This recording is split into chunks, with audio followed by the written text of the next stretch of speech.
यह कहानी लेखक की अपनी भावनाओं के द्वारा लिखी गई है। इस कहानी को सुनकर आप अपना मनोरंजन कर सकते हैं। इस कहानी में दर्शाए गए पात्र, उत्पादन और घटनाएं सभी काल्पनिक हैं। कहानी किसी भी व्यक्ति के भावनाओं, प्रथाओं और परंपराओं का अपमान नहीं करती है। यह कहानी पूरी तरह से काल्पनिक है। दोस्तों, सिर्फ आपसे एक ही रिक्वेस्ट है कि आप हमारी वीडियो को लाइक और सब्सक्राइब कर लिया कीजिए, क्योंकि हम इसे बहुत ही मेहनत से बनाते हैं और आप बिना लाइक और सब्सक्राइब किया ही चले जाते हैं। प्लीज प्लीज प्लीज, यह आपका प्यार होगा हमारे लिए। आप हमारे चैनल को लाइक और सब्सक्राइब जरूर कर लिया कीजिए, जिससे हमें लगेगा कि हमारी मेहनत व्यर्थ नहीं जा रही है।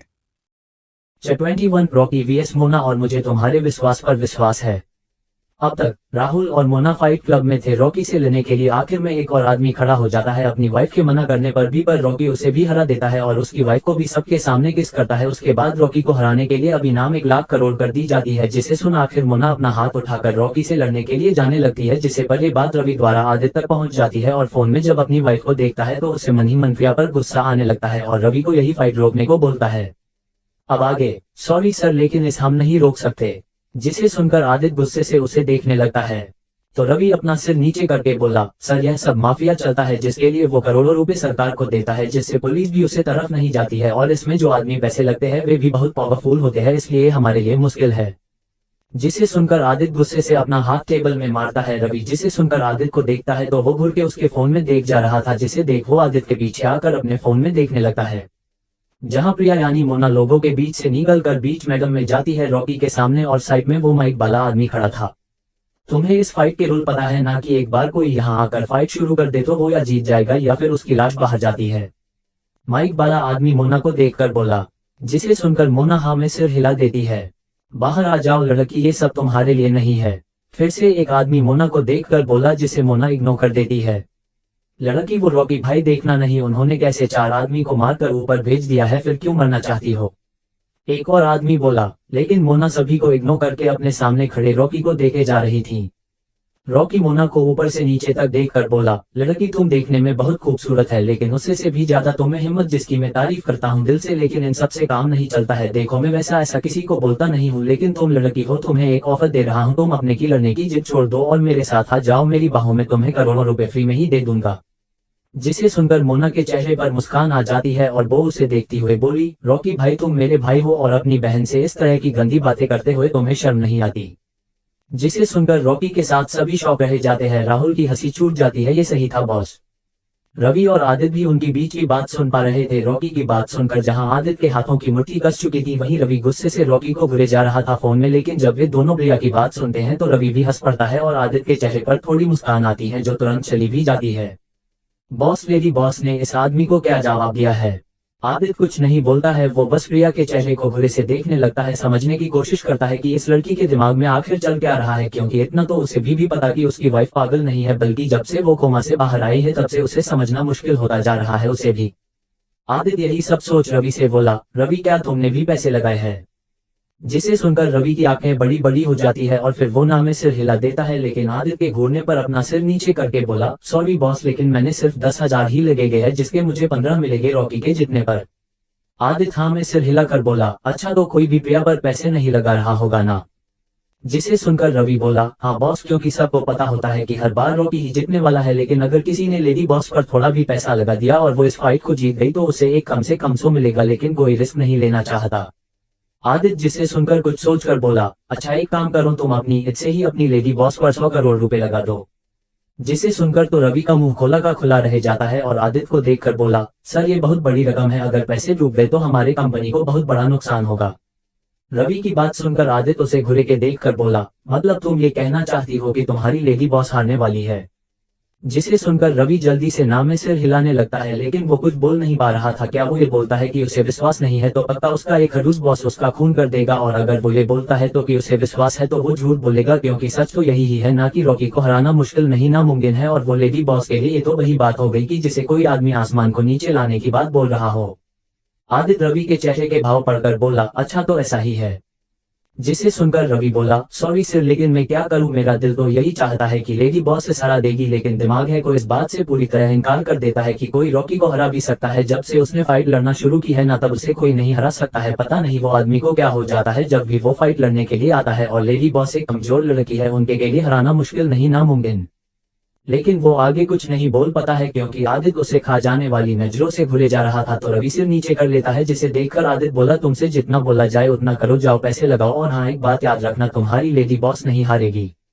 जिसे सुनकर रवि हाँ में सिर हिलाकर चला जाता है। उसके जाते ही आदित्य फोन में देखने लगता है। दिमाग तो उसका भी यही बोल रहा है, लेकिन उसे अपने दिल पर विश्वास है और सबसे ज्यादा अपने वाइफ के विश्वास है। फिर चाहे वो उससे कितना भी गुस्सा या नाराज हो, लेकिन वो हारने के बारे में एक पल के लिए नहीं सोचना चाहता है। आदित्य यही सोच गहरी सांस लेकर अपने फोन में देखने लगता है, तो जहां रॉकी मोना की बात सुनकर पहले शॉक और फिर हंसने लगता है, जिसके साथ बाकी लोग भी हंसने लगते हैं। मोना बस उसे मुस्कुरा कर देखे जा रही थी। भाई तो मुझे सब बोलते हैं रॉकी भाई, लेकिन बेबी वो मैं केवल आदमियों के लिए हूँ, लड़कियों तो मेरे लिए सिर्फ टाइम पास की चीज है। तभी तो मैं फाइट लड़ता हूँ, क्योंकि मुझे इस मौत के खेल में सबसे ज्यादा मजा तो इसलिए आता है क्योंकि मुझे हर रोज कई सारी लड़कियां मिलती है, जो एक तरह से मेरी कमजोरी भी है। रॉकी की बात सुनकर मोना मुस्कुरा कर बोली, और यही चीज आज तुम्हारी मौत की वजह बनने वाली है रॉकी, क्योंकि तुम्हें मेरे हाथों मरने वाले हो। जिसे सुनकर रॉकी फिर से हंसने लगता है और सभी को देखकर बोला, आप लोगों ने सुना दोस्तों, ये लड़की को क्या गलत फहमी है कि ये मुझे हरा देगी। अरे कोई ये समझाए कि रॉकी को हराना मुश्किल नहीं नामुमकिन है। रॉकी मोना की बात सुनकर उसकी तरफ इशारा करके बोला। जिसे सुनकर फिर से लोग मोना को वापस आने का बोलकर उसका मजाक उड़ाने लगते हैं। तो फिर से मोना सभी को इग्नोर करती है, क्योंकि उसे अच्छी तरह से पता था कि यहाँ जितने भी लोग हैं सबके दिमाग में ये बात अच्छे से बैठी है कि रॉकी कभी नहीं हारता है। यही सोच मोना बोली, रॉकी क्या यार, मुझे लगा था कि तुम एक अच्छे फाइटर हो जो बोलने पर नहीं बल्कि अपनी ताकत पर विश्वास कर हो, लेकिन मुझे बहुत दुख के साथ बोलना पड़ रहा कि तुमको बस इन लोगों से अपनी तारीफ सुनना है जो किसी के नहीं है, क्योंकि अगर आज मैंने तुम्हें गलती से हरा दिया तो इनमें से कोई तुम्हें इस तरह भूल जाएंगे जैसे कि तुम्हें कभी थे ही नहीं। मोना रॉकी को टैडी मुस्कान करके देख और सभी की तरफ इशारा करके बोला कि उसे गलत फहमी है कि वो जिन लोगों को खुश करने के लिए यह बोल रहा है वो किसी एक के नहीं होते, वो केवल उसी के साथ खड़े होते हैं जो जीत रहा हो। हारने वाले पर तो वे सभी हंसते हैं। रॉकी मोना की बात सुनकर बोला, हाँ लेकिन रॉकी को कोई नहीं हरा सकता है, समझी तुम्हें लंकी, और हाँ मैं इसलिए बोल सकता हूँ क्योंकि मुझे खुद पर विश्वास है। अच्छी बात, लेकिन ज्यादा विश्वास भी अच्छा नहीं होता है रॉकी। जिसे सुनकर रॉकी गुस्से से बोला, बस बहुत हुआ, मैं किसी खूबसूरत लड़की को मारना नहीं चाहता था लड़की, लेकिन जब तू खुद यही चाहती है तो ही सही।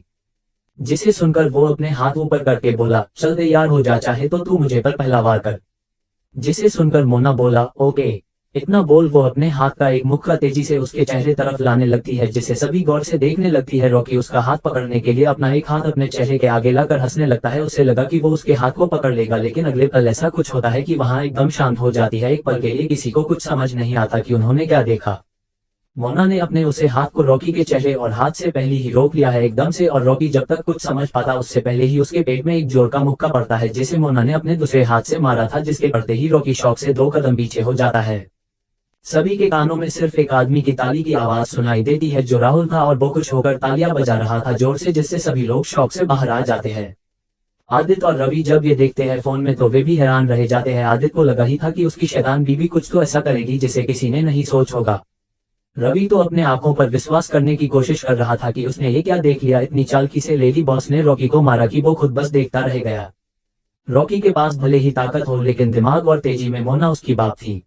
इस एपिसोड को समझने के लिए पीछे का एपिसोड जरूर सुनने और इसी तरह की और भी रोमांचक स्टोरी को सुनने के लिए हमारे चैनल एसएस एक्सप्लेनर को लाइक और सब्सक्राइब कर लें। अब एपिसोड में आगे। 22 डेविल का राजकुमार और मोना ने तोड़ा रॉकी का हाथ। अब तक आदित्य रवि से मोना के ऊपर 100 करोड़ रुपए लगाने को बोलता है, जबकि उसका दिमाग ना कर रहा था कि इस आदमी रॉकी को हराना मुश्किल है, लेकिन वो अपने दिल की सुनता है। मोना को सब वापस आने को बोल रहे थे उसे बुरा भला बोलकर, लेकिन मोना सबको इग्नोर करती है और रॉकी को कहती है उसे जिन लोगों के लिए इतना घमंड है ना वही उसके हारने पर उसके ऊपर हंसने वाले हैं। जिससे रॉकी गुस्सा होकर मोना से कहता है कि वो उसे मारे पहले, जिसे पर मोना उसके चेहरे पर मुक्का मारने लगती है, जिसे रोकने के लिए रॉकी अपना हाथ आगे कर देता है, लेकिन उसी समय मोना अपने दूसरे हाथ का मुक्का उसके पेट में मारती है जोर से, जिससे रॉकी और सभी शौक रह जाते हैं। अब आगे 100 करोड़ और बढ़ा दो, रवि की बात सुनकर आदित्य बोला। जिसे सुनकर रवि शॉक होकर बोला, लेकिन सर अगर, पर वो आगे एक शब्द भी नहीं बोल पाता है जब आदित्य उसे आंखें दिखाता है। ओके बॉस, में 100 करोड़ और लगाकर आया। इतना बोल रवि तेज कदमों से वहां से चला जाता है। आदित्य फोन में अपनी वाइफ को देखता है जो बिल्कुल शांत खड़ी थी, जिसे उसने कुछ किया ही नहीं हो। ये सब इस लड़की में परिवर्तन कोमा से उठने के बाद आया है। आदित्य को पहले लगता है कि केवल वही कोई भी काम करने से पहले ही पूरी प्लानिंग कर लेता है, लेकिन उसकी वाइफ तो उससे भी 2 कदम आगे निकली। उसे पहले ही पता था कि ये आदमी उसका हाथ पकड़ सकता है, इसलिए उसने अपने दूसरे हाथ का उपयोग किया। आदित्य ना चाहते हुए भी अपनी वाइफ की मन ही मन तारीफ किए बिना रह नहीं पा रहा था, जबकि वो उससे बहुत गुस्सा है कि उसने ऐसा किया बिना उससे पूछे। इधर फाइट क्लब में बिल्कुल शांति हो चुकी थी। मोना ने काम ही ऐसा किया था कि कोई भी अपने आंखों पर यकीन नहीं कर पा रहा था। मानना पड़ेगा, लड़की में दम है यार। एक आदमी नीचे मैदान में खड़ी लड़की को देखकर बोला, जो बिल्कुल शांत खड़ी थी और चुपचाप अपने सामने खड़े रॉकी को देख रही थी, जो अपने पेट पर हाथ रखे हुए अभी भी थोड़ा हैरानी से मोना को देखे जा रहा था। उसने इस लड़की को हल्के में लेकर बहुत बड़ी गलती कर दी शायद। तभी दूसरा आदमी बोला जो उसके पास खड़ा था, कुछ भी मत बोलो यार, वो गलती से हुआ होगा, भला कोई हमारे रॉकी भाई को मार भी सकता है क्या, और अब देखना अब ये लड़की गई काम से। जिसे सुनकर एक आदमी बोला, जो भी हो भाई, लेकिन इस लड़की में कोई बात है, ये वो नहीं जो मर्दों को खुश करती है, ये तो वो है जो मर्द का घमंड चूर चूर करने का काम करती है। वो तो ठीक है बॉस, लेकिन अब क्या, और क्या ये लड़की अब रॉकी के हाथ से बच पाएगी रॉकी भाई के गुस्से से। जिसे सुनकर कोई कुछ जवाब नहीं दे पाता है, क्योंकि सबको पता था कि अब इस लड़की के साथ बहुत बुरा होने वाला है, क्योंकि इसने रॉकी भाई को बहुत गुस्सा दिला दिया है। रॉकी अपने सामने खड़ी लड़की से बोला, दम है तेरे हाथ में जो तूने एक मुक्के से रॉकी को 2 कदम पीछे कर दिया लड़की, वरना आज तक कोई ऐसा नहीं है जो रॉकी को एक मुक्का भी मार पाया हो। दोस्तों, इसके लिए तालियां बजाई जाए। रॉकी अपना हाथ उठाकर लोगों से बोला, तो एक साथ सभी लोग तालियां बजाने लगते हैं। रॉकी ऐसा करके मोना को ये दिखाना चाहता था कि देख लड़की, तूने मुझे मारा तो किसी ने तेरे लिए ताली नहीं बजाई, लेकिन मेरे कहने पर सभी लोग ताली बजाने लगे, सब तेरे लिए। जिसे मोना अच्छे से समझ रही थी और वो हाथ के इशारे से सभी को शांत रहने का इशारा करके रॉकी से बोली, सुन रॉकी, मुझे किसी की तारीफ या तालिया की जरूरत नहीं है, क्योंकि मैं सिर्फ अपने टारगेट पर फोकस करती हूँ। बाकी मुझे किसी से कोई मतलब नहीं रहता कि कोई मेरे बारे में क्या सोचता है। और अभी भी मुझे इन लोगों की तालिया से ज्यादा तुझे मारने पर ध्यान है, तो तू भी ये बच्चों वाले काम छोड़कर सीधा मुझ पर हमला कर, क्योंकि अब तेरी बारी है। मोना रॉकी के स्टाइल में ही अपने हाथ ऊपर करके बोली। मोना ने एक तरह से रॉकी को चैलेंज दिया था कि उसने जिस तरह उसे मारा था और वो कुछ नहीं कर पाया, उसी तरह वो भी उसे मार कर दिखाए। मोना की बात सुनकर और उसे ऐसा करते हुए देख सभी शॉक रह जाते हैं। किसी को मोना का ऐसा करना पागलपन लग रहा था, तो कोई उसकी तारीफ कर रहा था मन ही मन की। हाँ, लड़की में कुछ बात तो है जो इस सबसे अलग बनाती है। सिर्फ आदित्य और रवि नहीं, बल्कि दुनिया भर के फाइटर लवर इस मैच को अपने मोबाइल पर देख रहे थे। और जब ये बात लोगों को पता चलती है कि रॉकी फाइटर, जिसे आज तक किसी देश के फाइटर ने थोड़ा भी नहीं मार पाया, उसे एक लड़की ने मुक्का मार दिया है, तो ऑनलाइन देखने वालों की संख्या बढ़ चुकी थी और लड़कियों और औरतों खुश हो रही थी कि एक कमजोर लड़की इतने बड़े पहलवान को सबक सिखा रही है, वो भी इंडिया की है। तो उनका सिर गर्व से ऊंचा हो चुका था और बहुत सारे आदमी भी मोना की तारीफ कर रहे थे इंटरनेट पर। मोना ने सही बोला था कि ये जनता है, ये कभी किसी एक की नहीं होती है। कुछ दिन पहले इंडिया के लोग खुशी मना रहे थे कि मोना की मौत हो गई, और अब वही लोग उसकी तारीफ करते हुए नहीं थक रहे थे। आदित्य जब फोन पर देखते हुए मोना की बात सुनता है तो वहां में सिर हिला देता है। सच में इस लड़की को किसी से कोई फर्क नहीं पड़ता, तभी तो उसने उसे भी कई बार बोला कि उसे उससे कोई फर्क नहीं पड़ता। आदित्य यही सोच बुरा सा मुंह बना लेता है। तभी रवि उसके केबिन में आते हुए बोला, बॉस, आपने देखा कि हमारी लेडी बॉस की तारीफ पूरे इंडिया में हो रही है, लोग उनके फैन हो रहे हैं। आदित्य जिसे सुनकर नाम में सिर हिलाकर बोला, नहीं तो, और वैसे भी मुझे अभी देखने दो। क्योंकि रॉकी मोना की बात सुनकर गुस्से में उसके पास आकर उसके चेहरे पर मुक्का मारने के लिए अपना हाथ पूरी ताकत के साथ उसके पास ले जाने लगता है, और वो थोड़ी दूरी पर अपना हाथ को रोक दूसरा हाथ से मोना के पेट में मुक्का मारने जा रहा था। यानी मोना की चाल मोना पर आजमा रहा था। मोना बस हल्का सा मुस्कुराती है, पागल आदमी। इतना सोच वो एकदम हवा की गति से साइड में हो जाती है और उसके दोनों हाथ को पकड़कर मुस्कुरा कर बोली, क्या भाई अपनी बहन की चाल बहन पर ही यूज करने जा रहे थे। जिसे सुनकर सभी लोग होश में आते हैं, जो मोना को पलक झपकते ही दूसरी तरफ आता देखकर शॉक में चले गए थे कि कोई लड़की इतनी तेज गति से कैसे बच सकती है। लेकिन अभी तो केवल मोना ने शुरू ही किया था और सभी के देखते ही देखते मोना रॉकी के हाथों को अपने कंधे पर रखकर थोड़ा नीचे झुककर उसे पीठ के बल नीचे गिरा देती है, धोबी पछाड़ की तरह बिल्कुल। और सभी बस देखते रह जाते हैं। और फिर तो सभी के कानों में रॉकी के दर्द में चीखने की आवाज आती है, जिसे लोग पहली बार सुन रहे थे और उसे नीचे पड़ा देख रहे थे। तभी मोना रॉकी के सीने पर लात रखकर उसका हाथ पकड़कर बोली, अब तेरा क्या रॉकी, बहुत शौक है ना तुझे लड़कियों को अपने इन गंदे हाथों से चुने का, तो ले अब छू कर देखना। इतना बोल मोना रॉकी का हाथ पूरा मोड़ देती है एक झटके से, जिससे उसकी दर्दनाक चीख सुनाई देती है। जिसे सुनकर और रॉकी की हालत देखकर सभी लोग अंदर से कांप उठते हैं। जो लोग खुश होते थे दूसरे को दर्द में मरते हुए देखकर रॉकी के हाथों, आज वो मोना के हाथों। रॉकी भाई की हालत देखकर सभी के माथे पर पसीना था और केवल एक आदमी ही ताली बजा रहा था, वो था राहुल, खुश होकर, जिसे बार बार कैमरे में दिखाया जा रहा था, जिसे लोग इस डेविल लड़की का बॉयफ्रेंड या पति समझ रहे थे। वही कोई ऐसा भी था जिसे वो लड़का एक नजर भी नहीं भा रहा था और उसका मन राहुल का खून करने का हो रहा था। और जब वो लोगों के कमेंट पढ़ता है तो उसका चेहरा गुस्से से लाल होता जा रहा है, जिसका असर ये था कि पीछे शांत खड़ा रवि को एसी में पसीना आ रहा था। वाह एस्टोनिश्ड फेस यार, तो ये लड़का हमारी डेविल का राजकुमार है, देखो कितना खुश हो रहा है। एक लड़की बोली, नहीं नहीं यार ऐसा मत बोलो, डेविल मुझे बहुत पसंद, अगर ये इसका पति या बॉयफ्रेंड हुआ तो मेरा दिल टूट जाएगा। जिसके मैसेज पर कई सारे सिंगल लड़कों के लाइक आ रहे थे। इसे कई सारे कमेंट कर रहे थे लोग जो आग में घी डालने का काम कर रहे थे, जिसे देखकर आदित्य इतना चिढ़ जाता है कि वो खड़े होकर बोला, रवि तुम्हें पता है ना कि ये फाइट कहाँ हो रही है? जी बॉस। जिसे सुनकर आदित्य फोन उठाकर उसमें लाइव फाइट देखते हुए बोला, तो फिर चलो। जिसे सुनकर एक पल के लिए रवि शॉक रह जाता है, लेकिन फिर जल्दी होश में आकर आदित्य के पीछे भागता है। इस एपिसोड को समझने के लिए पीछे का एपिसोड जरूर सुनने और इसी तरह की और भी रोमांचक स्टोरी को सुनने के लिए हमारे चैनल एसएस एक्सप्लेनर को लाइक और सब्सक्राइब कर लें। अब एपिसोड में आगे 23 रॉकी का खेल खत्म और राहुल और मोना को गले लगे देख आदित्य गुस्से में। अब तक मोना के एक मुंगे से ही रॉकी 2 कदम पीछे हो चुका था, जिसे देखकर सभी शॉक में थे। आदित्य भी थोड़ा हैरान हुआ और फिर वो 100 करोड़ और लगा देता है मोना के ऊपर। मोना की तारीफ पूरी दुनिया में होने लगती है और फिर रॉकी मोना पर हमला करता है, तो इस बार मोना साइड में होकर उसके हाथों को पकड़ करके उसे नीचे फेंक देती है और फिर सभी के देखते ही देखते उसका हाथ पकड़कर पूरा मोड़कर तोड़ देती है, जिससे रॉकी की दर्दनाक चीख सुनाई देती है। अब आगे कहीं किसी कमरे में एक बूढ़ा व्यक्ति सोफे पर बैठा हुआ था और अपने हाथ में एक मोटी सी सिगरेट पीते हुए वो सामने दीवार पर लगी बड़ी सी टीवी में फाइट देख रहे थे, जहां मोना रॉकी के सीने पर लात रखे हुए खड़ी थी और ये देखते हुए उनके चेहरे के भाव थोड़े हैरानी वाले भाव थे और वो अपने पास खड़े आदमी को बिना देखे बोले, तो है ये तुम्हारा फाइटर जिसमें हमने करोड़ों रुपए लगे वो एक लड़की से हरा रहा है? जिसे सुनकर वो आदमी थोड़ा डरते हुए बोला, बिग बॉस पता नहीं रॉकी कैसे हार रहा है, मैंने इसकी सारी फाइट देखी है जिसमें बड़ा से बड़ा देश का बड़ा से बड़ा फाइटर इसके एक बार को सहन नहीं कर पाता था, लेकिन अब ये देखकर मैं खुद हैरान हूँ। उसे आदमी की बात सुनकर वो बूढ़ा व्यक्ति अपने मुंह से सिगरेट दूरकर फिर अपने मुंह से धुआं निकाल कर बोला, हम तो ये इस कोई भी नहीं हरा सकता था, लेकिन इस देखकर लग रहा है कि ये इस लड़की थोड़ा भी टच तक नहीं कर पाया। जी बिग बॉस जी। वो आदमी अपना सिर झुकाए ही बोला, अच्छा एक काम करो, मुझे इस लड़की की सारी जानकारी ला कर दो और इस ऑफर भी देना हमारे लिए काम करने का, अगर ये इस रॉकी को मार देती है तो। Okay big boss. इतना बोल वो टीवी में देखने लगा था, जहां मोना रॉकी का एक हाथ तोड़ने बाद एक नजर सभी को देखती है तो सभी उसके लिए ताली बजाने लगते हैं, जिसे देख मोना के चेहरे पर मुस्कान आ जाती है। मोना फिर नीचे दर्द में पड़े रॉकी को देखकर बोली, देखो रॉकी भाई, ये सभी वही है ना जो आपके लिए खुश होते और तालियां बजाते थे, लेकिन अब देखिए लोग आपको इतने दर्द में देखने के बाद भी तालियां बजा रहे हैं, वो भी मेरे लिए। ऐसा बोलते हुए मोना के चेहरे पर जो मुस्कान थी ना, उसे देखकर रॉकी को बहुत गुस्सा आ रहा था और वो एक हाथ की मदद से खड़े होते हुए बोला, लड़की तूने ये अच्छा नहीं किया, रॉकी का हाथ तोड़कर तूने अपनी मौत पक्की कर ली।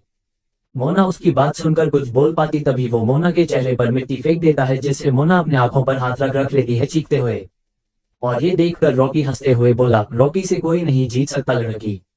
इतना बोल वो मोना की गर्दन पकड़कर उसे ऊपर उठा देता है। ये देखकर तो सभी खुशी से पागल होकर रॉकी रॉकी बोलने लगते हैं।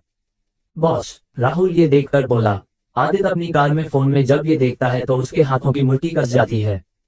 बॉस, इस रॉकी के बच्चे ने तो लेडी बॉस के धूल और मिट्टी फेंक दी, वो भी धोखे से, अब कैसे लड़ाएगी वो जब उन्हें दिखाई भी नहीं देगा।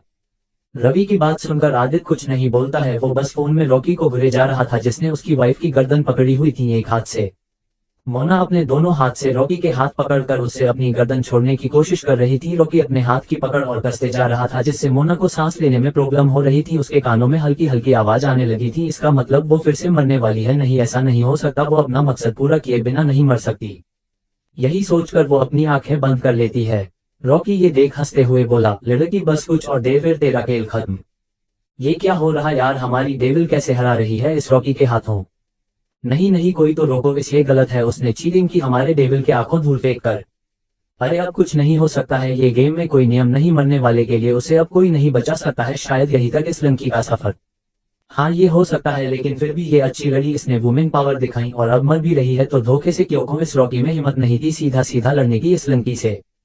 अब इस तरह के कमेंट आ रहे थे जो ऑनलाइन लाइव मैच ये देख रहे थे, सभी को विश्वास हो गया था कि अब ये लड़की नहीं बचने वाली। केवल राहुल और आदित्य के दिल से ये आवाज आ रही थी कि मोना कमबैक करेगी, इतनी आसानी से वो नहीं मर सकती। यहाँ तक कि रवि ने हिम्मत छोड़ दी थी कि अब उनकी लेडी बॉस बच भी सकती है। वो बूढ़ा व्यक्ति को देख उसके पास खड़ा आदमी देखकर बोला, लो बिग बॉस गई काम से, ये लड़की अब क्या करेंगे हम लोग इसके बारे में जानकर, जब ये जिंदा ही नहीं बचने वाली। जिसे सुनकर वो बूढ़ा व्यक्ति बोला, बच्चे जब समंदर शांत होना तो उसकी गहराई से मजाक नहीं करना चाहिए, वरना वो तुम्हें 2 मिनट में अपने अंदर डुबो के मार सकता है। वो आदमी कंफ्यूज हो जाता है और फिर सामने टीवी में देखने लगता है गौर से।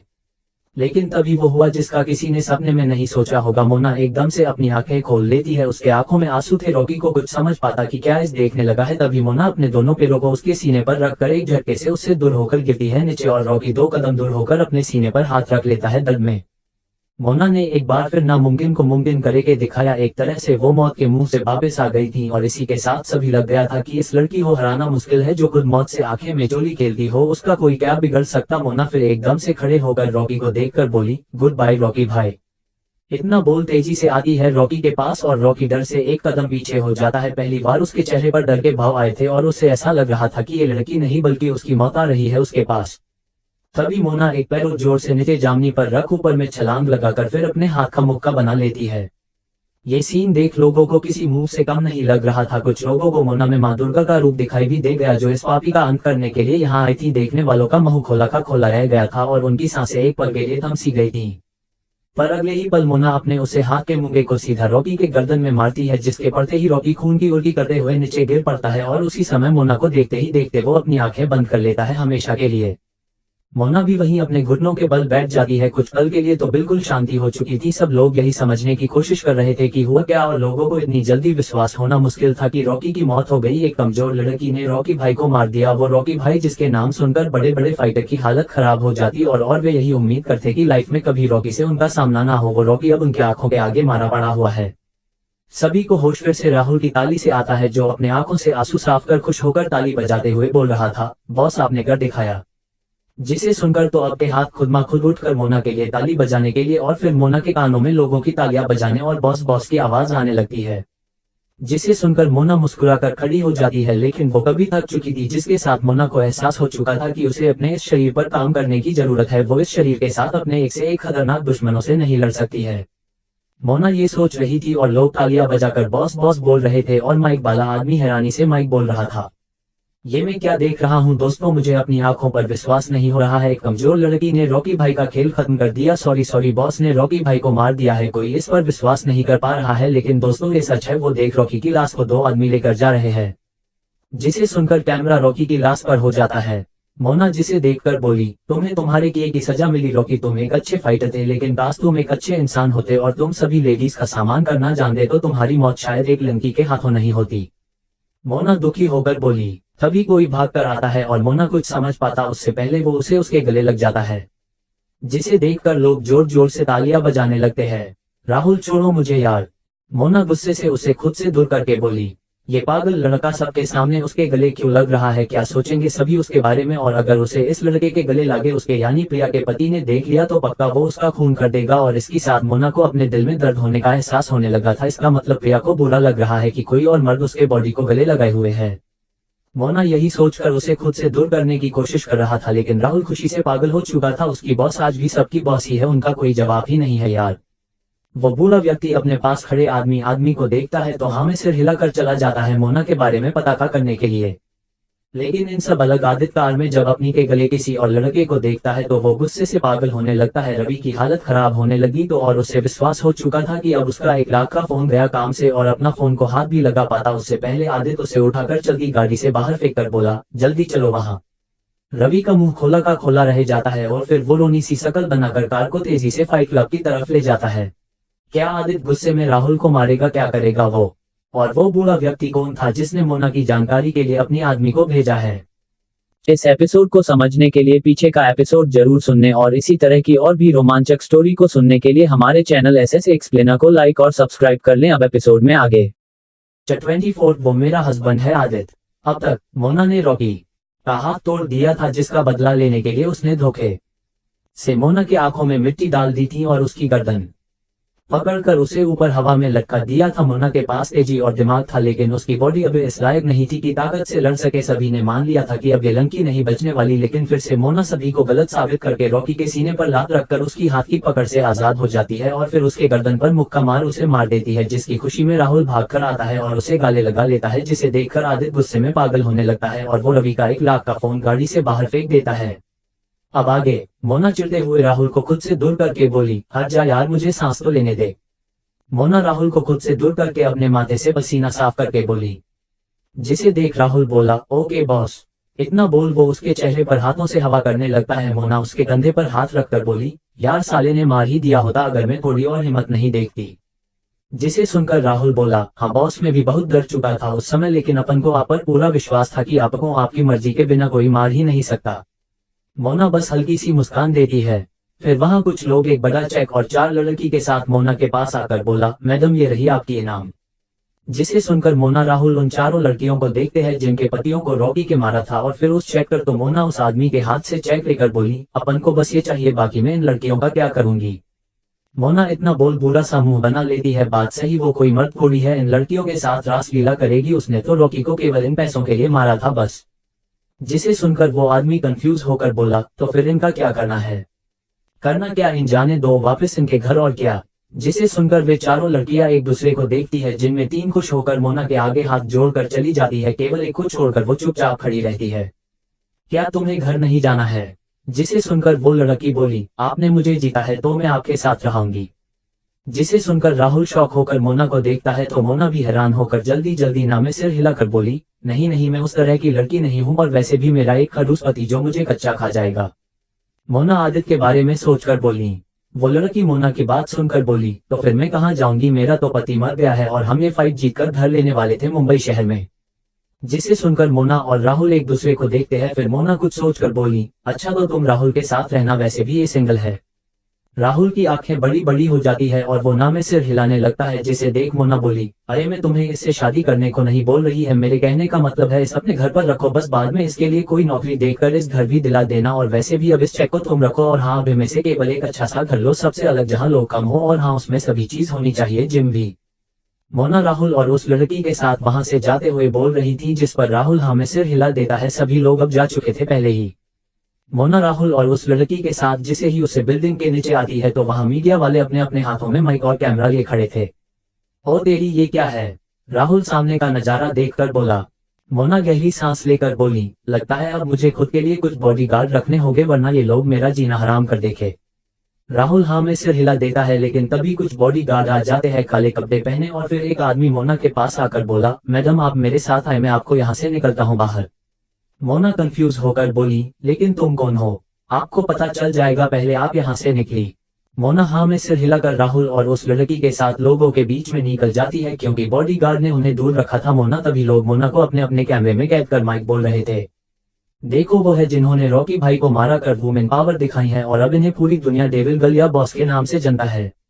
आप मेरे कैमरे में देख सकते हैं बॉस नाम की लड़की जा रही है, हाँ ये वही है जिसने रॉकी भाई को मारा, केवल एक मौके में इनसे सीख लेना चाहिए कि औरत कमजोर नहीं होती है, और जब वो अपने पर आती है तो बड़े से बड़े असुर का मार सकती है, दुर्गा का रूप लेकर। राहुल जब ये सब सुनता है तो वो मोना को देखकर बोला, वाह फर्स्ट बॉस आप तो बड़ी स्टार बन गई, मुझे नहीं बनाना है कोई स्टार, कुछ दिन इनसे दूर रखाऊंगी तो सब भूल जाएंगे ये लोग कि मैं कौन थी। तब तक मीडिया वालों से दूर राहुल की बाइक के पास आ जाते हैं। वो आदमी वापस मोना के पास आकर बोला, मैडम आपके लिए वो रही कार। जिसे सुनकर सभी उस तरफ देखते हैं तो एक नई और टॉप क्लास कार खड़ी थी, जिसे देखकर राहुल और मोना एक दूसरे को देखते हैं। मोना नामे सिर हिलाकर बोली, नहीं मुझे चाहिए कार, और तुम कौन हो पहले ये बताओ। जिसे सुनकर आदमी बोला, मैडम आपको सब पता चल जाएगा जब आप मेरे बॉस मिलेगी, वो आपका इंतजार कर रहे घर पर, और उनके पास आपके लिए एक बड़ा सा ऑफर भी है, जिसे आपके पास कभी पैसों की कमी तो नहीं होगी। मोना कुछ बोलती तभी उनके पास एक और कार आ रुकती है। सभी लोग उसे देखते हैं, जिसमें 2 आदमी बैठे थे। मीना दूसरे आदमी को देख अपनी आंखें बड़ी बड़ी कर लेती है और हैरानी से, आदित्य यहाँ। जिसे सुनकर राहुल बोला, कौन आदित्य बॉस। इतना बोल सभी उस कार में देखते हैं तो हैंडसम लड़का अपने आंखों पर चश्मा लगाए हुए बाहर आता है, और कार के दूसरी तरफ आकर बिना कुछ बोले बस कार का डोर खोलकर मोना को देखने लगता है।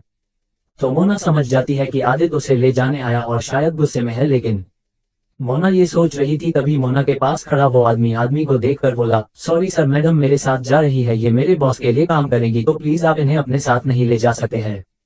उसे आदित्य को देखकर लगा कि वो भी मोना को अपने साथ ले जाने आया है, क्योंकि मोना की फाइट देखकर बड़ी बड़ी सी खुफिया एजेंसी उसे अपने लिए काम कराने चाहती हूँ, और ये भी हो सकता कि सरकारी एजेंसी भी इस लड़की को अपने टीम में संभाल करना चाहती हो, ताकि ये देश के लिए काम करें, और ये आदमी उनमें से कोई हो जी इस लेने आया है यहाँ, लेकिन उसने भी कच्ची गोली नहीं खाई है, वो ऐसा नहीं होने देगा, ये लड़की सिर्फ उसके बॉस की बनाई टीम में काम करेगी बस।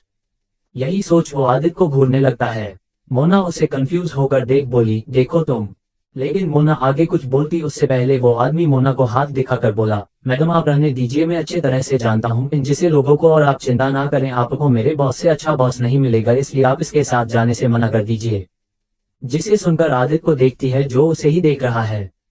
मोना उस आदमी से बोली, वो मेरे लेकिन फिर जब वो मोना को बीच में हाथ दिखाकर रोकता है तो मोना का दिमाग खराब हो जाता है और वो उसी समय उसके गाल पर एक जोर का थप्पड़ रसीद देती है। किसके पड़ते ही वो आदमी को एक सेकंड के लिए तो कुछ सुनाई नहीं देता है और फिर अपने गाल पर हाथ मोना को देखता है तो मोना उसे आंखें दिखाकर बोली, कुछ भी बोलने से पहले दूसरी की बात सुन लेना चाहिए, वो मेरे हस्बैंड है और मुझे लेने आए। मोना आदित्य की तरफ उंगली पॉइंट करके बोली, जिसे सुनकर वो आदमी और राहुल शॉक होकर उस लड़की के साथ आदित्य को देखने लगते हैं जो उन्हें एक मुस्कान पास कर देता है। मोना फिर राहुल की तरफ पलट कर बोली, राहुल मैंने जो बोला है वो काम अभी कर देना और हाँ मैं तुम्हें कॉल करूंगी रात को, तो फोन ऑन रखना, हमें अपने बाकी साथियों को बचाना है।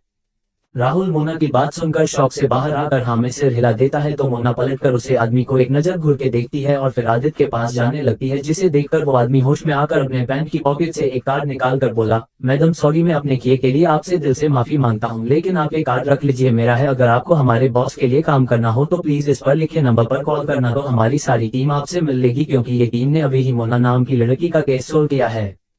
उसके इतना बोलते ही मोना के कदम वहीं रुक जाते हैं तो इसका बॉस ही उस टीम का हेड जिनके साथ मोना काम करती थी उसे धोखे से मार दिया। इतना याद कर मोना के हाथों की मुट्ठी कस जाती है। आदित्य जी उसके सामने खड़ा था, वो मोना के चेहरे के भाव पढ़कर कंफ्यूज हो जाते हैं। राहुल भी हैरानी से उस आदमी को देखे जा रहा था और मोना मोना लेकिन मोना खुद पर कंट्रोल कर लेती है। अच्छा, मुर्गी खुद ही जाल में फंसाने आ गई, उससे भी उस आदमी के बारे में जानना था जिसके इशारे पर उसकी मौत की गई थी उसके साथी के हाथों। यही सोच मोना अपने चेहरे पर मुस्कान लाकर वापस पलटकर उसके हाथ से वो कार्ड लेकर बोली, ओके मैं सोचकर देखती हूँ। जिसे सुनकर और मोना को अपना कार्ड लेता देखकर वो आदमी बोला, थैंक्स मैडम, लेकिन आप चिंता मत कीजिए, बस एक अपना मन बना लीजिए, मैं आपसे वादा करता हूँ कि आपको कभी पैसे की कमी नहीं आएगी। मोना बस हल्का सा मुस्कुराकर पलटने लगती है तो वो आदमी जिसे कुछ बोलने को होता है तो उसे मोना का थप्पड़ याद आया है तो वो अपने गाल पर हाथ रख लेता है। जिसे देख मोना मुस्कुराकर पलटकर बोली, गुड। इतना बोल वो जाकर आदित्य की कार में बैठ जाती है पीछे सीट पर और आदित्य जो कंफ्यूज था मोना के चेहरे के बदलते भावों को देखकर वो एक नजर सभी को देखकर डोर बंद कर दूसरी तरफ का डोर खोलता है पीछे साइड और मोना के पास बैठकर रवि से बोला, चलो। जी बॉस। इतना बोल रवि कार को वहां से ले जाता है। कार को जाते हुए देखकर राहुल कंफ्यूजन में अपना सिर हिलाकर अपनी बाइक चालू कर उस लड़की को लेकर चला जाता है। वो आदमी मुस्कुराकर अपने फोन से एक नंबर डायल कर देता है।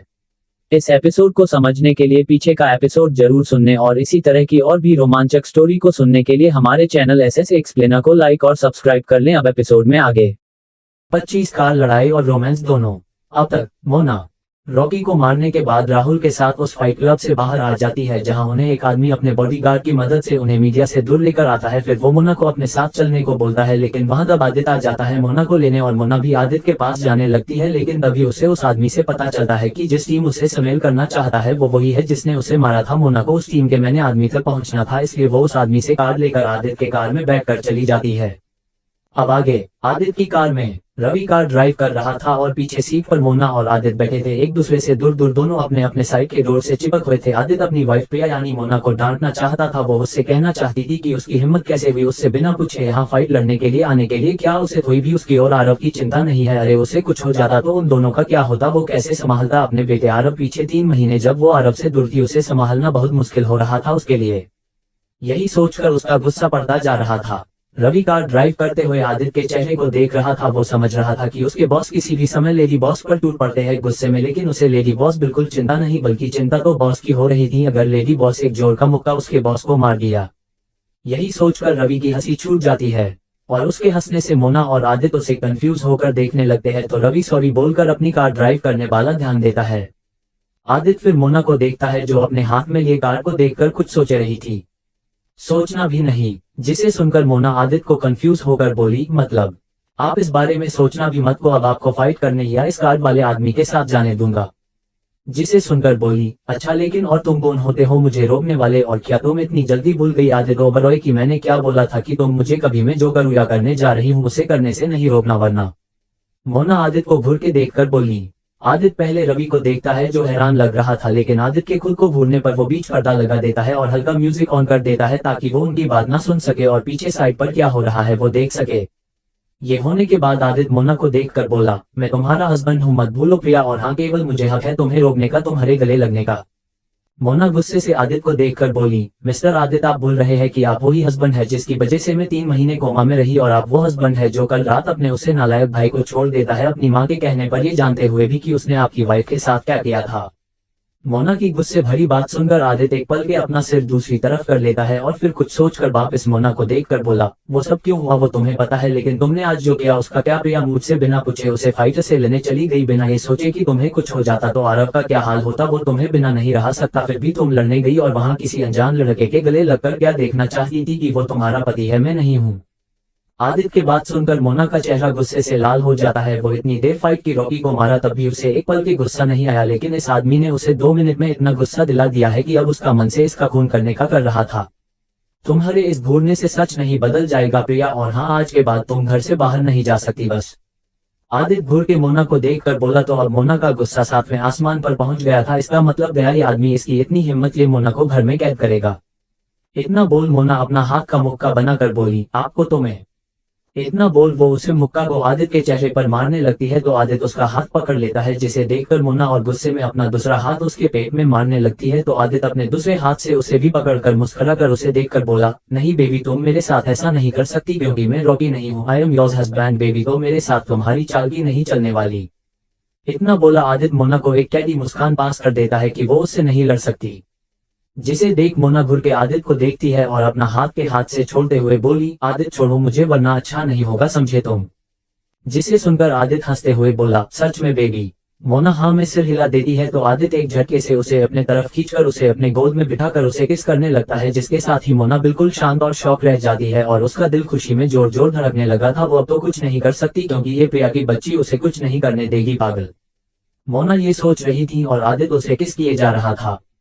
आदित्य मोना को किस करते हुए बोला, वो लड़का कौन था बेबी जो तुम्हारे साथ खड़ा था और तुम्हें गले भी लगाए, तुमने भी उसे दूर नहीं किया खुद से, क्यों? आदित्य की बात सुनकर मोना उसे देखकर बोली, वो मेरा दोस्त।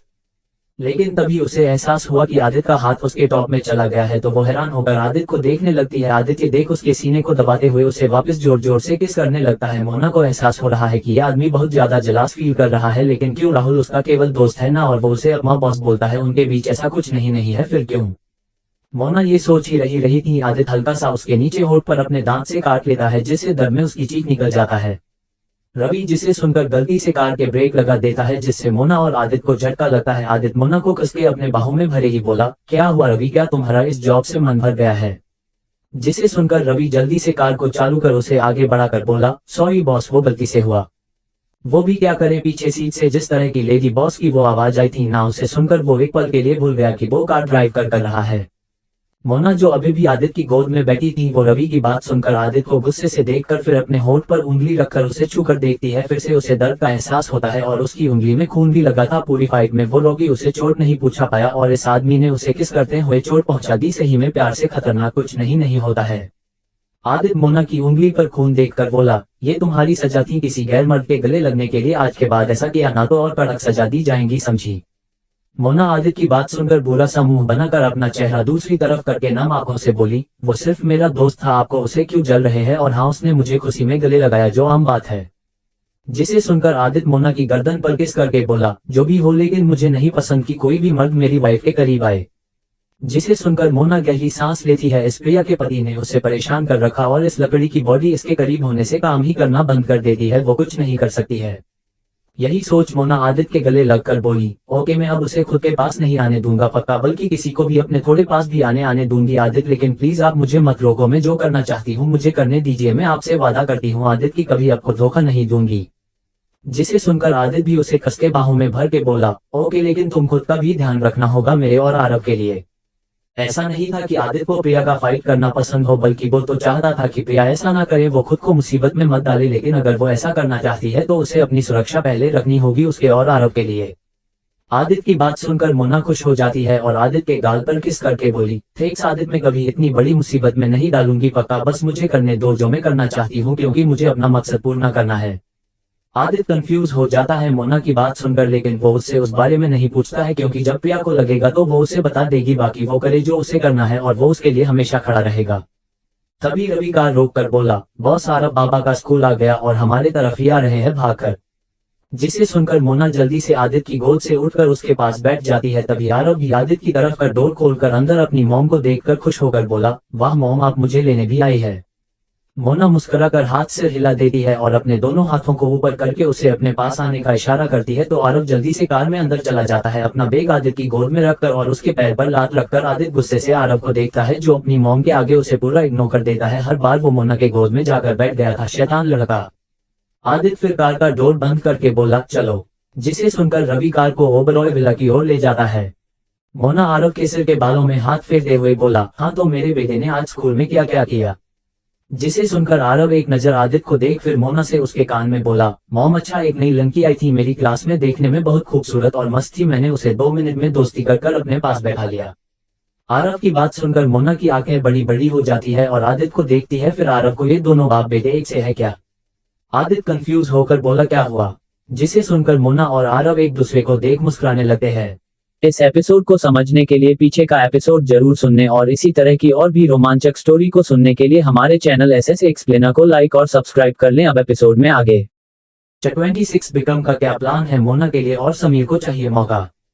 अब तक आदित्य के कार में आदित्य मोना से कहता है गुस्से में कि अब वो घर से बाहर नहीं जाएंगी, जिससे गुस्सा होकर मोना आदित्य को मारने के लिए उसे मुक्का मारने को होती है, लेकिन आदित्य उसका हाथ पकड़कर उसे अपनी गोद में बिठा लेता है और फिर उसे किस करता है। मोना को आदित्य के गुस्से की वजह पता चलती है तो वो उससे कहती है कि उसकी तरफ से निश्चित रहे, वो कभी उसे धोखा नहीं देगी और उससे कहती है पर वो उसे जो कर रही है उससे ना रुके। जिसे सुनकर आदित्य उसे परमिशन देता है पर उसे खुद की सुरक्षा पहले करनी होगी बस, जिसे पर मोना हाँ कर देती है। फिर वे लोग आरव को उसके स्कूल से लेकर घर के लिए निकल जाते हैं।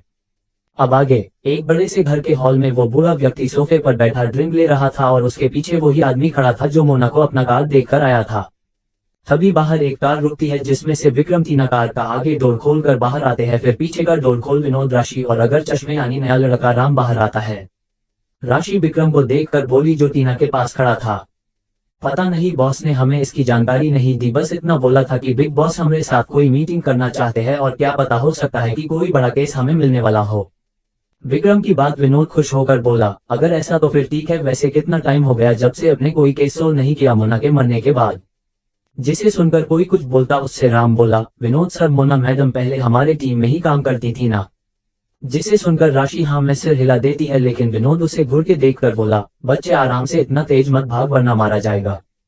जिसे सुनकर राम कंफ्यूज हो जाता है और राशि घूर के विनोद को देखने लगती है।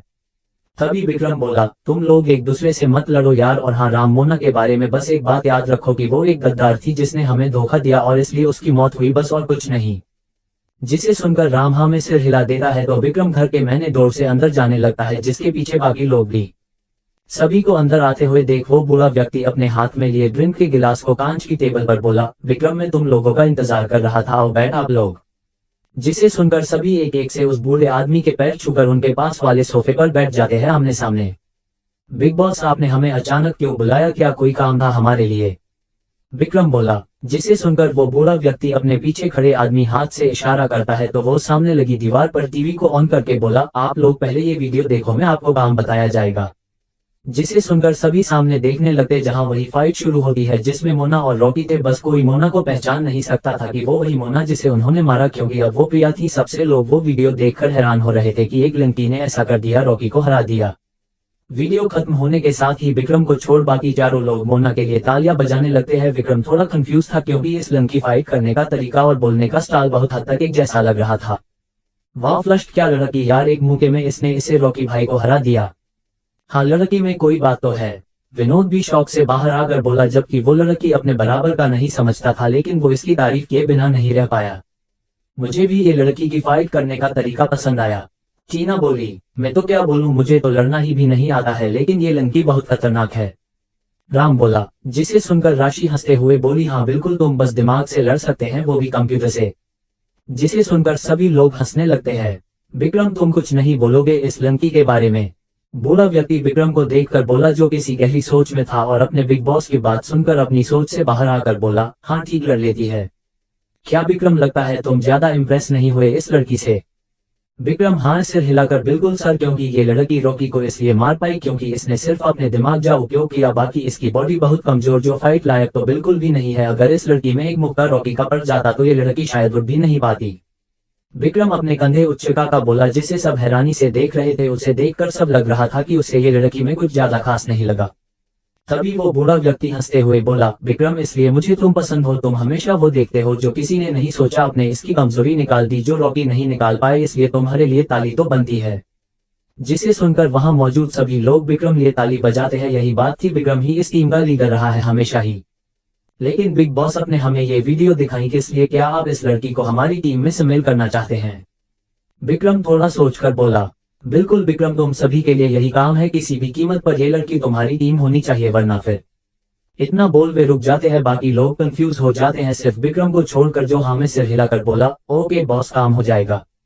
जिसे सुनकर वो बूढ़ा व्यक्ति मुस्कुरा कर बोला, मुझे तुमसे यही उम्मीद थी विक्रम, और ध्यान है कोई उस लड़की अपनी टीम में शामिल ना करें, अगर ऐसा ही रहा हो तो तुम क्या करना है ये तुम्हें पता है। विक्रम हाँ में सिर हिला देता है तो वो बूढ़ा आदमी सभी को जाने का इशारा करता है तो सभी खड़े होकर घर से बाहर आ जाते हैं। विक्रम सर, मुझे एक बात समझ नहीं आई कि वो लड़की अगर राजी नहीं हुए तो क्या करना? राशि कंफ्यूज होकर बोली। जिसे सुनकर सभी विक्रम को देखते हैं तो विक्रम बोला, वो सब छोड़ो और तुमसे दो लोग उस लड़की के पास जाओ और उसे कल ऑफिस में लाओ, वही फैसला हो जाएगा उसका। जिसे सुनकर सभी हाँ में सिर हिला देते हैं, फिर सभी कार में बैठ चले जाते हैं। वहां से कार की जाने की आवाज सुनकर वो बूढ़ा व्यक्ति अपने पीछे खड़े आदमी से बोला, तुम इन सब पर नजर रखना। जी बिग बॉस। फिर वो बूढ़ा व्यक्ति वापस ड्रिंक पीकर बोला, अगर वो लड़की इस टीम जोड़ती है तो फिर मैं इस टीम के आधारा वो करके देखूंगा जिससे मेरा बरसों पुराना सपना होगा। इतने बोल एक बार में सारी ड्रिंक पी जाता है और फिर गिलास को वापस टेबल पर रखकर सामने टीवी में वीडियो के लास्ट में रुकी प्रिया यानी मोना को देखने लगता है। दूसरी तरफ आदित्य की कार आकर ओबरॉय बिला के मेन गेट से अंदर आकर घर के मेन डोर के आगे रुकती है तो कार का पीछे का डोर खोलकर आदित्य बाहर आता है और वो नीचे झुककर आरव को मोना की गोद से उठाकर बाहर खड़ा कर देता है तो मोना भी बाहर आ जाती है और आरव फिर से अपने मॉम डैड का हाथ पकड़ कर घर के अंदर चला जाता है। घर के अंदर हॉल में सोफे पर समीर लेटकर आराम से सामने टीवी देख रहा था सेब खाते हुए, और उसके पास के सोफे पर रिया और माया भी बैठे थे। मोना आरव का हाथ पकड़े जब अंदर आ रही थी तो वो बस एक नजर तीनों की देखती है और फिर आरव को गोद में उठाकर आदित्य से बोली, जाओ आप अपनी माँ और भाई से मिल लो। जिसे सुनकर आदित्य उसे हैरानी से देखने लगता है, एक मिनट, क्या कार में उनके बीच सब कुछ ठीक नहीं हो गया था? फिर ये उसकी शैतान बीवी फिर से उसे ताना मारकर क्यों जा रही है? आदित्य मन में हो बोला। प्रिया को आरव को ले जाते हुए देखकर जो सबको इग्नोर करके सीढ़ियों से आरव के रूम में जा रही थी, आदित्य फिर अपने हाथ में आरव का बैग देखता है, क्या इन माँ बेटे ने उसे उनका कुली समझा हुआ है जो वो बैग लेकर जाए? आदित्य यह सोच ही रहा था तभी माया की आवाज सुनाई देती है जो बिना आदित्य को देखे बोली, आजकल तो बहू मुझे और मेरे बच्चों को इस इग्नोर कर देती है जिसे हम यहाँ है ही नहीं, क्या अब हम लोग इतने चुभने लगे हैं सभी को? आदित्य सुनकर गहरी सांस लेकर उनके पास आते हुए बोला, मॉम ऐसा कुछ नहीं है, वो बस थोड़ी थकी हुई है और शायद अभी तक समीर से नाराज है। आदित्य समीर को देखकर बोला जो आराम कर रहा था सोफे पर लेकर, हाँ तेरी ही कमी रह गई थी आदित्य, तू भी को बातें सुना ले अपने भाई को, बेचारा वैसे ही कल रात तूने उसे उतना मारा कि उसे बैठने में भी प्रॉब्लम, ऊपर से बहू ने उसके साथ जो हरकत की थी रात को, उससे वो बाथरूम जाने से डर रहा है, मुझे और तेरी बहन को उसकी हेल्प कर ले जाना पड़ रहा है। माया समीर को देख उदास होकर बोली। आदित्य पहले समीर को देखता है और फिर सीढ़िया की तरफ जाते हुए बोला, हाँ तो किसने बोला था इस अपनी माँ जैसी भाभी के साथ जबरदस्ती करने की कोशिश करने की? जिसे सुनकर माया का मुंह खोला का खोला रह जाता है। आदित्य उन्हें जवाब देने लगा, ये लड़का भी अब बहू की बोली बोलना लगा। आदित्य के जाने के बाद समीर एकदम सोफे से उठकर बोला, मॉम देखा अपने आप इस लड़के से उम्मीद लगाकर बैठी है कि ये हमारे लिए अपनी उसे घमंडी लड़की से लड़ेगा जिसका घमंड किसी ने मिट्टी में मिला दूंगा अगर फिर से मुझे ये अकेले मिल गई तो। जिसे सुनकर माया बोली, नहीं तू अब ऐसा कुछ भी मत करना और अपनी माँ पर विश्वास रख, एक ना एक दिन में इस अपने बताओ में फंसा ही लूंगी। लेकिन मॉम आदित्य भाई अभी तो पूरी तरह से भाभी के बस में है।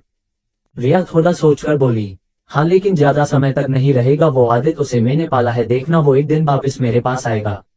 जिसे सुनकर समीर वापस सोफे पर बैठकर बोला, और वो दिन इनके सपनों में आया। जिसे सुनकर माया गुस्से से घूर के समीर को देखकर बोली, चुप कर नालायक, अपनी माँ पर थोड़ा तो विश्वास कर, मैं तेरा बदला जरूर लूंगी उस लड़की से, उसे घर से भगाकर। जिसे सुनकर समीर मन में बोला, मॉम वो दिन आने से पहले मैं उस लड़की को अपने साथ सोने पर मजबूर कर दूंगा, राजी व गैर राजी अब वो मेरे हाथों नहीं बचेगी। यही सोच उसके चेहरे पर टेढ़ी मुस्कान आ जाती है, अब उसे बस सही मौके का इंतजार है जो उसे कभी ना कभी मिलेगा ही। इस एपिसोड को समझने के लिए पीछे का एपिसोड जरूर सुनने और इसी तरह की और भी रोमांचक स्टोरी को सुनने के लिए हमारे चैनल एसएस एक्सप्लेनर को लाइक और सब्सक्राइब कर लें। अब एपिसोड में आगे। 27 केवल आपको हक है मुझे छूने का, वरना किसी और की तो लाश पड़ी होती नीचे। अब तक उस बुरे आदमी के घर विक्रम और उसकी टीम पहुंच जाती है, जहां उन्हें मोना को अपनी टीम में शामिल करने का काम मिलता है, जिस पर विक्रम कहता है कि वो ये काम जल्दी कर देगा और दो लोगों को मोना को लाने को बोल देता है। दूसरी तरफ माया कहती है समीर से अब वो कोई गलती नहीं करे, बस उस पर विश्वास रखे, तो समीर मन बोलता है कि वो मोना को नहीं छोड़ेगा, बस उसे एक अच्छे मौके की तलाश है। अब आगे ओबरॉय विला में आरव के रूम में मोना आरव को घर के सदा का कपड़ा पहना कर तैयार कर रही थी। वो नीचे खड़ी थी और आरव बेड पर, तब जाकर दोनों बराबर हाइट पर आ गए थे। मोना आरव के शर्ट के बटन लगते हुए बोली, आरव तुम ना अपनी मम्मा को बताओ कि तुम क्या खोगे, क्योंकि अभी नाइट डिनर में टाइम तब तक मैं तुम्हारे लिए कुछ अच्छा सा बना कर लूंगी, तो बोलो क्या खाना तुम्हें। अपनी माँ की बात सुनकर आरव की आंखों में चमक आ जाती है और मोना को देखकर खुशी से बोला, मम्मा मुझे ना नूडल्स मैगी और बाकी आप अपने पसंद का भी कुछ बना देना। जिसे सुनकर मोना हंसते हुए आरव के बालों में हाथ फेर बोली, मेरी भी यही पसंद है, तो मैं अभी बना कर लाई, तब तक तुम्हें चाहो तो कंप्यूटर में गेम खेल लो, ये आराम करो। जिसे सुनकर आरव खुश होकर मोना के गले लगकर उसके गाल पर किस करके बोला, मम्मा आप दुनिया की बेस्ट मम्मा हो, आरव बहुत लकी है जो आप उसकी मम्मा हो। इतना बोल खुश होकर बेड से उतर कर जाकर कंप्यूटर की कुर्सी पर बैठ जाता है, उसे चालू करके, जिसे देख मोना मुस्कुराकर बोली, और मम्मा भी लकी है कि तुम मेरे बेटे हो। उसके ऐसा बोलते ही मोना दिल खुश में तो बाहर धड़कता है, जिसका एहसास होते मोना बोली, हाँ हाँ तुम भी हो प्रिया।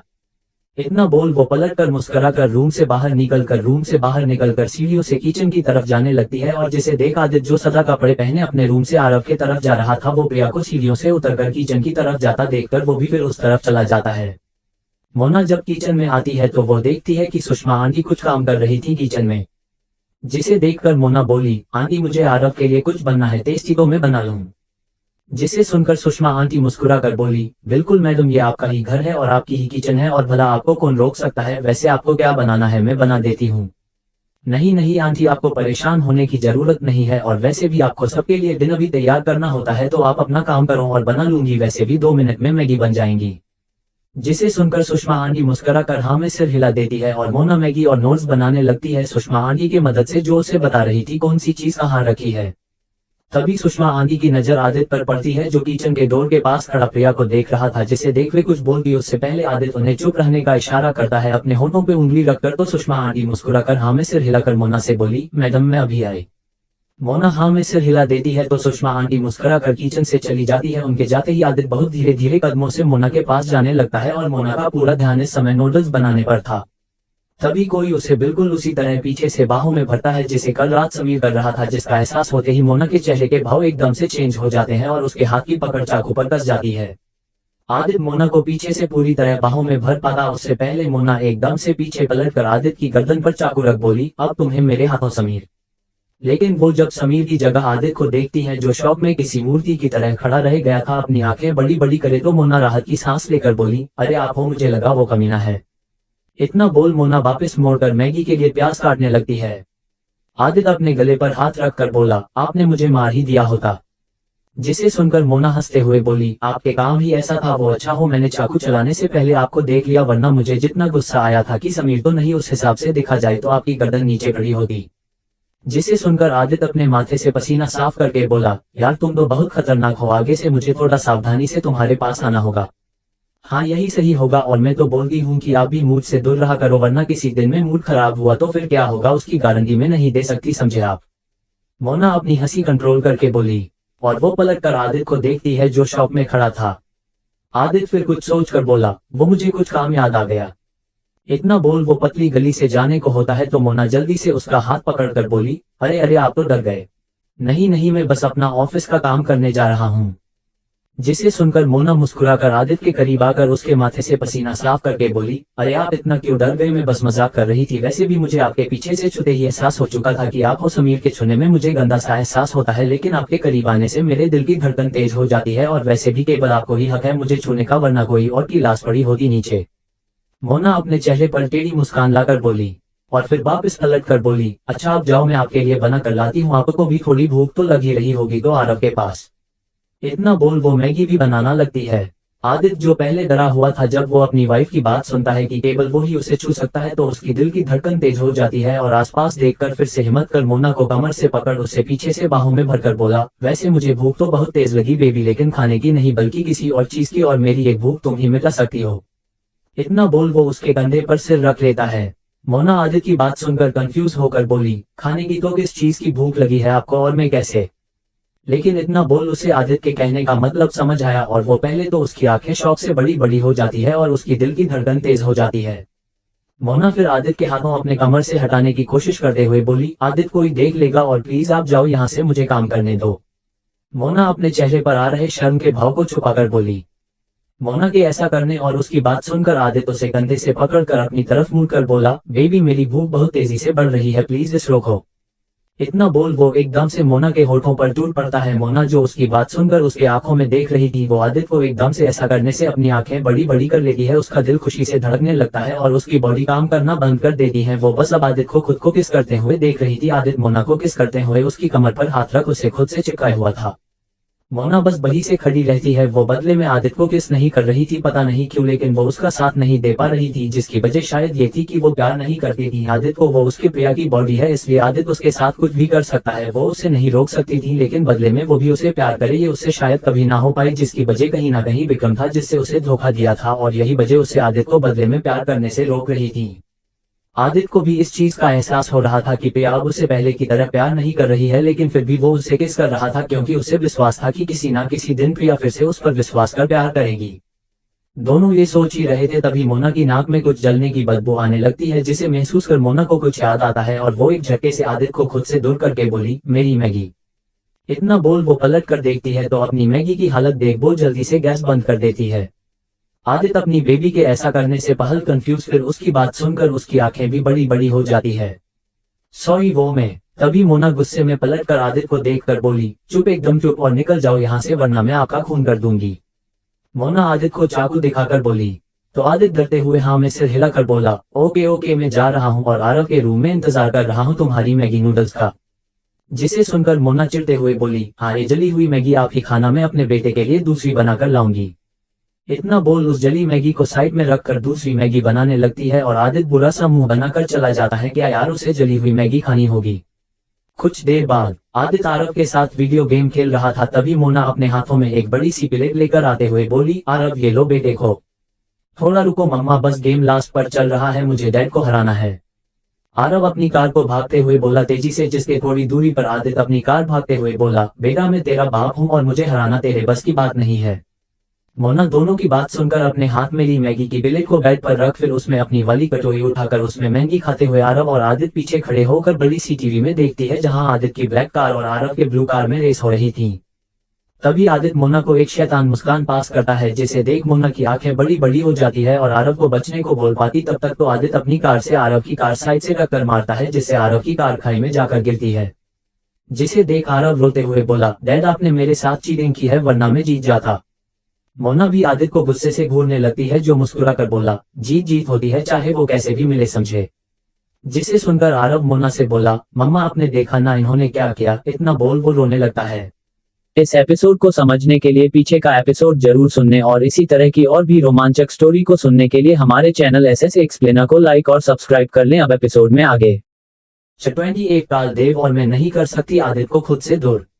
मोना आरव को तैयार करके उससे कहती है कि वो वीडियो गेम खेले, तब तक वो उसके लिए मैगी नूडल्स बना कर लाती है। किचन में बना रही थी, तभी आदित्य उसे पीछे से बाहों में भरने वाला होता है। तभी मोना पीछे पलट कर आदित्य के गर्दन पर चालू रख देती है। उसके बाद आदित्य उसे किस कर रहा था, जिसके वजह से उसकी मैगी जल जाती है। तो गुस्से से आदित्य को वहां से भाग देती है और आरव के रूम में जब वो प्लेट में मैगी नूडल्स लेकर जाती है, तो वो देखती है कि आदित्य ने आरव को धोखे से हरा दिया है कार रेस में, जिसकी वजह से आरव रोते हुए आदित्य की शिकायत मोना से करता है। आरव को रोता हुआ देखकर मोना अपने हाथ में ली मैगी की कटोरी को टेबल पर रखकर उसके सिर को खुद से चिपका कर आदित्य को देखकर बोली, आदित्य क्या था, आप बच्चे को चीटिंग करके हरा रहे हैं, क्या बात सही है। इतना बोल वो आरव के सिर पर हाथ फेर उसे शांत कराने लगती है। कोई बात नहीं बेटे, आपके डैड गंदे हैं, उन्हें खेलना ही नहीं आता है। जिसे सुनकर आदित्य बोला, देखो हम जिद से मतलब होना चाहिए बस। अच्छा आप यही सिखा रहे हैं अपने बेटे को। मोना घूर के आदित्य को देखकर बोली, हाँ इसमें गलत क्या, आज की दुनिया अगर जीना है तो हमें अपने दुश्मन को बीच रास्ते से हटाना ही पड़ेगा, वरना वो तुम्हें हटा देगा। आरव मैं सही बोल रहा हूँ बेटे। आदित्य आरव को देखकर बोला, जो नम आंखों से उसे ही देख रहा था मोना को पकड़े हुए। और ऐसा कहाँ लिखा है मिस्टर, आप ना मेरे बच्चे को गलत मत सीखो, किसी को हटाकर आगे मत बढ़ो, आप में काबिलियत होगी तो आपका दुश्मन भी आपका कुछ भी नहीं कर सकता। मोना आरव को कुर्सी से उठाकर साइड में खड़ा कर फिर उसके हाथ में मैगी की कटाई पकड़ा कर बोली, अच्छा आरव तुम बस देखो कि अब आपकी मम्मा कैसे आपके डैड को हरा कर देखती है, वो भी इन्हें इनके चाल में फंसा कर। इतना बोल वो कुर्सी पर बैठ जाती है आदित्य के पास और अपने हाथ में रिमोट कंट्रोल लेकर बोली, फिर से प्ले करो, अब आप हारोगे। आदित्य ओबरॉय अपने मेरे बेटे को रुलाया ना, अब आप गए समझो। वाह फ्लश डैडी मम्मा के हाथों हारेंगे। जिसे सुनकर आरव बोला, अरे छोड़ो, मुझे कोई नहीं हरा सकता है और आपकी मम्मा को खेलना नहीं आता है, भूल गए पहले कितनी बार मैंने इन्हें इस गेम में हरा कर रुलाया है। आदित्य हंसते हुए बोला। तो मोना बोली, हाँ लेकिन आज नहीं हरा सकते, देख लेना।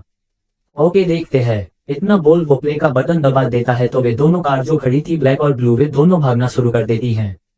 मोना की ब्लू कार थी जिससे वो तेज भागा रही थी और आदित्य भी अपनी कार को तेज भागा रहा था, कभी मोना आगे तो कभी आदित्य। आरव बस हैरानी से देखे जा रहा था। आदित्य अपनी कार को मोना के कार में टक्कर मारने को होता है तो मोना अपने कार के एकदम ब्रेक लगा देता है जिससे आदित्य की कार खाई में गिरते गिरते बची। मोना तब तक अपनी कार को तेजी से आगे ले जाती है। आदित्य घूर के मोना को देखता है जो उसे एक टेढ़ी मुस्कान पास कर रही थी।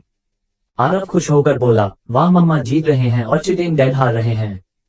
तभी आदित्य फिर से मोना की कार पर वार करता है लेकिन इस बार पीछे से, जिसे देख मोना अपनी कार के साइड में कर लेती है, लेकिन फिर भी आदित्य मोना की कार में टक्कर मार देता है जिससे वजह से मोना बड़ी मुश्किल से अपनी कार को खाई में गिरने से रोकती और आदित्य को घूर के देखती है तो आदित्य उसे मुस्कुराकर देख रहा था। ये देख मोना समझ जाती है कि इस आदित्य के साथ उसे भी चीटिंग करने होगी।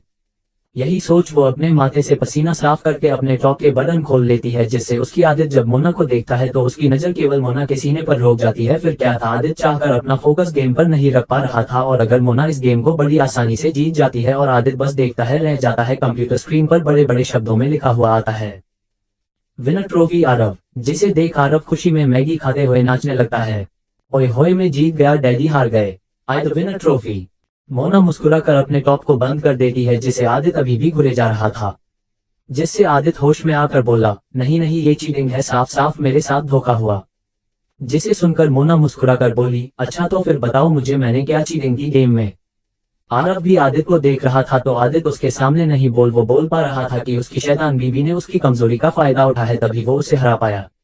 आदित्य को कुछ ना बोलता देखकर आरव बुरा सा मुंह बनाकर बोला, डैडी आप खुद तो चीटिंग करते हो गेम और नाम मम्मा पर लगा रहे हैं, आप झूठे भी हो। जिसे सुनकर आदित्य घूर के आरव और मोना देखता है। मोना अभी भी मुस्कुरा रही थी। आदित्य की हालत देखकर बेचारा बोल भी नहीं सकता था कि उसके साथ क्या हुआ है। आदित्य फिर गुस्से से खड़ा होकर बोला, ओके मैंने चीटिंग की, बस अब मेरे साथ मत खेलना ओके। इतना बोल वो रूम से बाहर जाने लगता है तो मोना हंसते हुए बोली, अरे आपकी जली हुई मैगी रखी है, उसे तो खाकर जाओ। आदित्य वापस पलटकर घूर के मोना को देखकर बोला, नहीं खानी मुझे मैगी, में तो चीटिंग करता हूँ ना बस। इतना बोल रूम से निकलकर अपने रूम की तरफ चला जाता है और मोना और आरव जोर जोर से हंसने लगते हैं। मामा डैडी तो नाराज होकर चले गए, हार कर अब क्या। जिसे सुनकर मोना कुर्सी से खड़े होकर बोली, कोई बात नहीं, आप अपनी मैगी नूडल्स खाओ, तब तक मैं इन्हें खिलाकर आती हूँ मैगी। इतना बोल वो प्लेट में से आदित्य की कटाई उठाकर रूम से चली जाती है और आरव फिर से डांस करने लगता है। ओए होए मैंने और मॉम ने डैड को हरा दिया। मोना को उसकी आवाज सुनकर मुस्कुराते हुए जा रही थी लेकिन वो क्या करे, जब बाप खुश था तो बेटा रोता और अब जब उसने बेटे को खुश कर दिया तो बाप नाराज होकर चला गया। कभी कभी उसे कालदेव के बच्चे पर बहुत गुस्सा आता है, साले ने क्या लाइफ दी उसे, बोल रहा था मोना तुम अपना बदला लो, अरे उस पागल को कौन समझे कि मेरी लाइफ उसकी वजह से कैसी हो गई, पहले बेटे को खुश करती हूँ तो बाप नाराज होकर चला जाता है और अब बाप को मानने जाओ। मोना यही बोलते हुए जिसे ही आदित्य का रूम का डोर खोलती है तो उसके चारों तरफ दुआ दुआ देखती देता है, जिसे देख मोना शौक बोली, ओ तेरी ये मैं बदलों में कहाँ से आया है। तभी उसके कंधे पर कोई हाथ रखकर बोला, हेलो तुमने मुझे याद किया। जिसे सुनकर मोना अपनी आंखें बंद कर लेती है, वो सपना देख रही है क्या। नहीं तुम सपना नहीं देख रही हो और आंखों खोलो, मुझे इस लोग पसंद नहीं जो पीठ पीछे मुझे बुरा भला बोले, तुम्हें जो कहना मुझसे बोलो। जिसे सुनकर मोना पलटकर अपनी खोलकर बोली, इसका मतलब कालदेव आप हो सच में। हाँ तुमने दिल से मुझे गाली दी तो चला आया, वैसे ये क्या तुम्हारे हाथ में। जिसे सुनकर मोना अपना सिर नीचे करके अपने हाथ में देखती है तो उसके हाथ में अभी भी मैगी का कटोरा था, जिसे देख हैरान होकर बोली, ये भी मेरे साथ आ गया आप पास।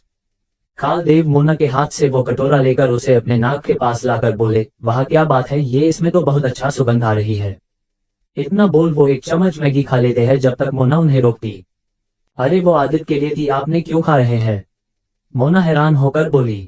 कालदेव मैगी खाते हुए बोले, वाह क्या वजन है, अब तुम्हें जब भी मेरे पास आया करो तो इस बनाकर जरूर लाना।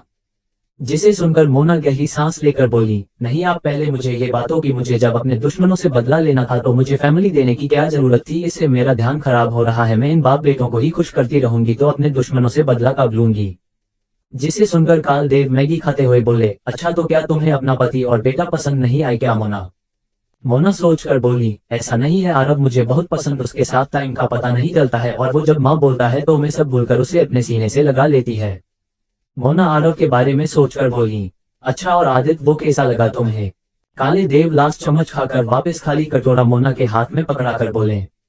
जिसे सुनकर मोना आदित्य के बारे में सोचकर बुरा सा मुंह बनाकर बोली, वो आदमी मुझे इतना गुस्सा दिला देता है कि कभी कभी मेरा मन करता है मैं उसका खून कर दूं और ऊपर से अपने मुझे जो बॉडी दी है ये काम ही करना बंद कर देती है। उसके करीब आकर वो जो करना चाहता है मेरे साथ कर चला जाता है और मैं बस मूर्ति बनी खड़ी रहती हूँ। मोना रोनी सी शकल बनाकर बोली। जिसे सुनकर काल देव बोली, अच्छा तो तुम उससे दूर कर सकती हूँ, बस तुम्हें अपने दिल को समझना है और उसके नॉर्मल होते ही तुम उससे दूर कर देना खुद से, या फिर उसे अपने पास ही नहीं आने दो। काल देव की बात सुनकर मोना सोचकर बोली, हाँ कर तो सकती हूँ, लेकिन प्रॉब्लम है कि मैं प्रिया को दुखी नहीं करना चाहती। वो आदित्य से बहुत प्यार करती थी, अगर मैंने आदित्य के साथ बुरा व्यवहार किया तो आदित्य दुखी होगा और आदित्य दुखी होगा तो प्रिया भी दुखी होगी, जिससे मुझे भी बुरा लगता है। बस इसलिए मैं आदित्य को खुद से दूर नहीं कर पाती हूँ। मोना उदास सा मुंह बनाकर बोली। जिसे सुनकर काल देव बोले, तो फिर प्रॉब्लम क्या है? जब तुम उसे खुद से दूर नहीं कर सकते हो तो फिर करने दो जो तुम्हारे साथ करना चाहता है, क्या पता किसी दिन तुम्हें वो अच्छा लगने लगे और तुम्हें भी उससे प्यार हो जाए।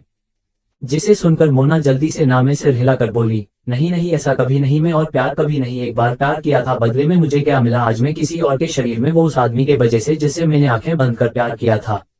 मोना की बात सुनकर काल देव जोर जोर से हंसते हुए बोले, बस यही तुम इंसानों की प्रॉब्लम हो, तुम भगवान केवल पर आंखें बंद करके प्यार और विश्वास करना चाहिए तो तुम्हें कभी दुखा नहीं मिलेगा, और रही इंसान की तो तुम उनसे प्यार करो लेकिन अपनी आंखें खुलकर, क्योंकि इंसान के व्यवहार और उसकी सोच कब चेंज हो जाए ये भगवान भी नहीं जानता, तो तुम क्या जानोगी? मोना काल देव की बात सुनकर सोच में पड़ जाती है।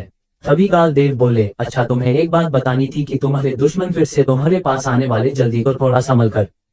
जिसे सुनकर मोना कंफ्यूज होकर बोली, कौन सा दुश्मन और क्यों?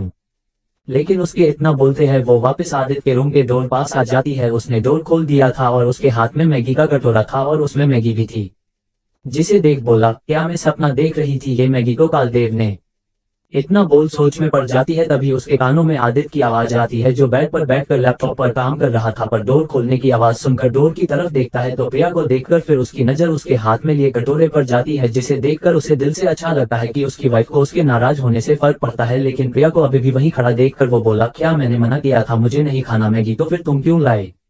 आदित्य मुंह फुलाकर नाराज होने का नाटक करके बोली। और आदित्य की आवाज सुनकर मोना अपने सोच से बाहर आकर आदित्य को देखती है और फिर अंदर आते हुए बोली, आदित्य क्या आप बच्चे नहीं हो यार जो इस तरह नाराज हो? लोखा मैगी मैंने हम तीनों के लिए बनाई थी, तो आप कैसे बना कर रहे हैं? इतना बोल मोना आदित्य के पास बेड पर बैठकर उसकी तरफ मैगी का कटोरा कर देती है। तो आदित्य दूसरी तरफ मुंह मोड़कर बोला, बिल्कुल नहीं, तुमने मुझे जो दिखाकर हराया था वो फिर से देखो, मुझे देखना है। आदित्य की बात सुनकर मोना अपना मुंह खोलेकर उसे देखकर बोली, ये क्या बात यार, वो कोई देखने की चीज है और वो मैंने सिर्फ आपका ध्यान गेम से हटाने के लिए किया था ताकि आपको हराकर अपने बेटे को खुश कर सकूं बस। जिसे सुनकर आदित्य बोला, अच्छा तो मेरा क्या, मैं भी अब तभी खुश हूं जब तुम्हें मुझे वो देखोगी। आदित्य मोना के सीने की तरफ इशारा करके बोला। जिसे सुनकर मोना आदित्य को घूर के देखकर बोली, आदित्य अब मुझे गुस्सा आ रहा, अगर आपने अब ये मैगी नहीं खाई तो मैं इस भी लेकर चली जाऊंगी, और वो तो आप भूल जाओ कि मैं आपको देखने वाली हूँ सपने में भी। मोना की बात सुनकर आदित्य उसे देखकर उसके हाथ से मैगी का कटोरा लेकर बोला, क्या यार तुम कैसी वाइफ हो जो अपने हस्बैंड की एक छोटी सी इच्छा तक पूरी नहीं कर सकती हो? मोना ना में सिर हिला देती है बस, तो आदित्य बुरा सा मुंह बनाकर मैगी खाने लगता है। जिसे देख मोना मुस्कुराने लगती है तो आदित्य उसे घूर के देखता है। इस एपिसोड को समझने के लिए पीछे का एपिसोड जरूर सुनने और इसी तरह की और भी रोमांचक स्टोरी को सुनने के लिए हमारे चैनल एसएस एक्सप्लेनर को लाइक और सब्सक्राइब कर लें। अब एपिसोड में आगे 29 एनकाउंटर का प्लान। अब तक मोना आदित्य वीडियो गेम में हरा देती है उसका ध्यान हटाकर, तो वो नाराज होकर चला जाता है। जिसे पर मोना आरव से कहती है कि उसके डैडी को मैगी खिलाकर आती है, और जब उसके डोर के पास पूछती है तो वो काल देव के पास पूछ जाती है, जो उसके हाथ की मैगी खाते हुए उसके सवालों का उत्तर देते हैं, जिसमें सबसे बड़ा सवाल आदित्य का था कि वो उसे खुद से दूर कैसे करे, लेकिन उसका उत्तर भी उसके पास निकलता कि वो ऐसा नहीं कर सकती है चाहकर भी, क्योंकि इससे प्रिया को बुरा लगेगा तो उसे दुखी नहीं कर सकती है। फिर काल देव जाने से पहले उसे बता कर जाते हैं कि जल्द ही उसका सामना उसके दुश्मनों से होने वाला है। मोना आदित्य के पास आकर उसे मैगी खाने को बोलती है तो वो उसे वो देखना की मांग करता है जिसकी वजह से वो गेम हरा था, लेकिन मोना साफ मना कर देती है। तो आदित्य बुरा सा मुंह बनाकर मैगी खाने लगती है, जिसे देखकर मोना मुस्कुराने लगती है और आदित्य उसे घूर के देखता है। अब आगे आदित्य मैगी खाने के बाद खाली कटोरा मोना को देने लगता है तो मोना उसके हाथ से कटोरा लेने को होती है, तभी आदित्य उसका हाथ पकड़कर उसे अपने ऊपर खींच लेता है जहां अब आदित्य बेड पर लेटा था और मोना उसके ऊपर। आदित्य का हाथ मोना की कमर पर, दोनों के हाथों बहुत करीब थे, दोनों की दिल की धड़कन तेज थी। मोना लंबी सांस लेते हुए आदित्य की आंखों में देखकर बोली, आदित्य वो मुझे तुमसे कुछ कहना था। आदित्य अपने दूसरे हाथ से मोना के होठों पर उंगली फेरकर बोला, हाँ बोलो बेबी। वो मुझे आज रात को एक काम है तो जाऊंगी, लेकिन मैं तुम्हें नहीं बता सकती वो क्या काम है, क्या तुम मुझ पर विश्वास करोगे। मोना की बात सुनकर एक पल के लिए आदित्य की उंगली उसके होठ पर रुक जाती है, लेकिन फिर कुछ सोचकर बोला, क्या उसमें थोड़ी जान को खतरा है, और अगर है नहीं सकती है। आदित्य को विश्वास था पर वो उसे खोने से डरता था, बस प्रिया से यही चाहता था कि अपनी जान खतरे में ना डाले, कि उसकी जान में उसके और उसके बेटे आरव की जान है, दोनों उसके बिना नहीं जी सकते हैं। मोना ये बात समझती थी, लेकिन वो अपने इस दूसरे मौके को खराब नहीं करना चाहती। अपने और देश के दुश्मनों का अंत करने ही उसे ये शरीर मिला है, वरना ना बचती ना ये प्रिया की बॉडी, क्योंकि उसके साथ प्रिया की मौत हो गई थी हॉस्पिटल में। वो तो थैंक्स कालदेव का जिन्होंने उसे प्रिया के बॉडी में डालकर उसे अपने दुश्मनों से बदला ले सके और प्रिया के इन दोनों अनमोल रत्न को उम्र भर के दुख से बचा सके। यही सोच मोना आदित्य के सवाल का जवाब देने के जगह उसके होठों पर अपने होठ रख उसे किस करने लगती है, क्योंकि उसके पास आदित्य के इस सवाल का जवाब नहीं है कि उसकी जान को खतरा है या नहीं है, क्योंकि उसके साथ कब क्या होगा ये इसे हो नहीं पता। वो आदित्य को क्या बताएं। प्रिया के दम से किस करने आदित्य थोड़ा हैरान होता है, लेकिन फिर वो भी उसके किस में उसका साथ देने लगता है। दोनों एक दूसरे को किस किए जा रहे थे। कुछ देर बाद सभी लोग डिनर करते और जब मोना आरव को उसके रूम में सुलाने ले जा रही थी तब वो देखती है कि आदित्य अपने रूम में जा रहा है। वो मुस्कुरा कर उसे रुक कर बोली, आपको अपनी जान खतरे में डाल बागवानी के रास्ते हमारे पास आने की जरूरत है आदित्य, आप यहीं से आ सकते हैं। जिसे सुनकर आदित्य पलटकर हैरानी से उसे देखने लगता है तो मोना बस उसे एक मुस्कान देकर आरव के रूम में चली जाती है और उसके जाते ही आदित्य को होश आता है कि अबे अबे उसकी वाइफ क्या बोलकर गई है, तो तेज कदमों से आरव के रूम आकर डोर बंद कर देता है। जिसे सीढ़ी के पास खड़े होकर माया, रिया और समीर देख रहे थे। कुछ ज्यादा ही नहीं होने लगा मॉम, अब इन दोनों मतलब यार ये दोनों इतने करीब कैसे आ सकते हैं आपके होते हुए। जिसे सुनकर समीर अपने चेहरे पर फेंकी मुस्कान लाकर बोला, मैंने तो पहले ही बोला था कि मॉम से कुछ नहीं होगा। अब इनमें वो बात नहीं रही। अरे मेरी मानो तो फिर से इस लड़की मेरे हवाले कर दो, फिर देखना मैं कैसे इसकी औकात दिखा दूंगा और उसके बाद ये आदित्य के पास आने से डरेगी और हो सकती है कि खुद ही आत्महत्या भी कर ले। इतना बोल वो अपने चेहरे पर मुस्कान लाकर आरव के डोर को देखने लगता है। रिया अपने भाई की बात सुनकर हैरानी से देखकर बोली, इसका मतलब आपकी उसकी इज्जत लुटेगी ताकि वो किसी को मुंह दिखाने के लायक नहीं बचेगी। हाँ ऐसा ही कुछ, समीर नॉर्मल टोन में बोला तो माया बोली, उसके बाद तेरा और हम लोगों का आदित्य क्या करेगा, उसका क्या। जिसे सुनकर समीर बोला, कुछ नहीं कर सकता, वो हमारा मॉम, आप पता नहीं क्यों उससे इतना डरती है। तुम इसलिए बोल रहे हो क्योंकि तुमने उसका वो रूप नहीं देखा जिसे वो किसी को नहीं देखता है, और जिसे वो अपना वो रूप देखा दे फिर वो और कुछ देखने के लायक नहीं बचता है। अपने मॉम की बात सुनकर रिया और समीर पहले एक दूसरे को देखते हैं कंफ्यूज होकर, फिर माया को। माया अपने दोनों बच्चों को कंफ्यूज होकर देखकर गहरी सांस लेकर बोली, तुम नहीं समझ सकते हो इसलिए ऐसा कुछ भी मत करना जिससे मैं भी तुम्हें नहीं बचा सकूं। और हाँ रही इनके इतने करीब आने की, तो जितनी जल्दी ये करीब आए हैं उतनी जल्दी ये एक दूसरे से दूर हो जाएंगे। चिंता मत करो, बस मेरी अगली चाल का इंतजार करो।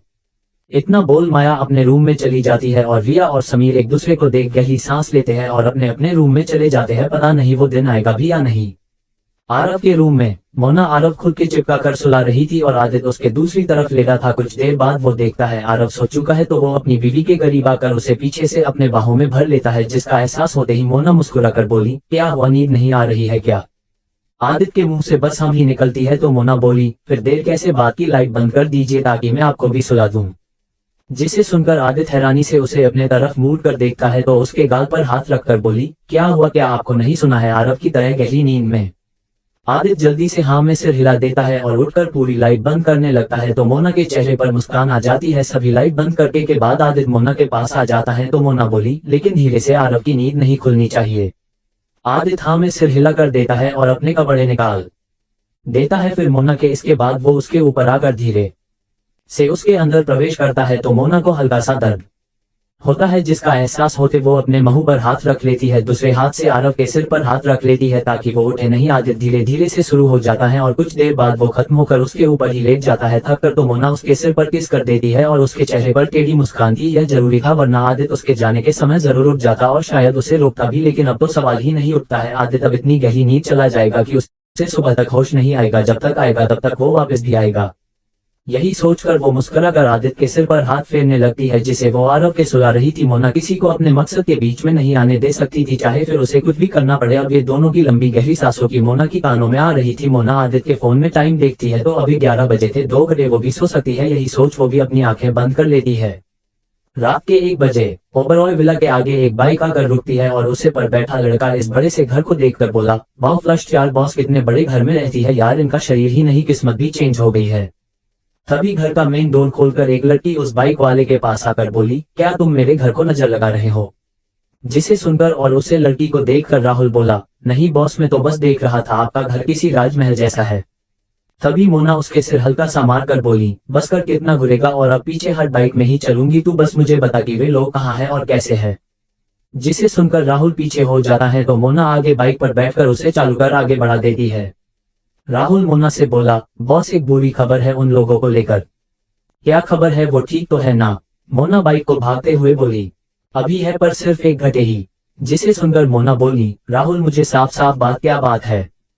बॉस वो हमारी सभी साथियों को पुलिस में एनकाउंटर में मारने का प्लान किया है। पुलिस के पास उनके खिलाफ सबूत नहीं है तो कल कोर्ट उन्हें वैसे ही रिहा कर देगा, लेकिन कोई है जो नहीं चाहता है कि मोना के साथी जिंदा रहे, इसलिए उसने पुलिस बोला को अपने सभी साथी को एनकाउंटर में मारने का बोला। और ये एनकाउंटर रात के अंदर में पास की जगह के रास्ते में होने वाला है, ताकि पुलिस कोर्ट में बोले सकेगी। जब सभी को कोर्ट लाया जा रहा थी तब उन लोगों ने भगाने की कोशिश की थी, जिसे वजह इन्हें मजबूरी में ऐसा करना पड़ा।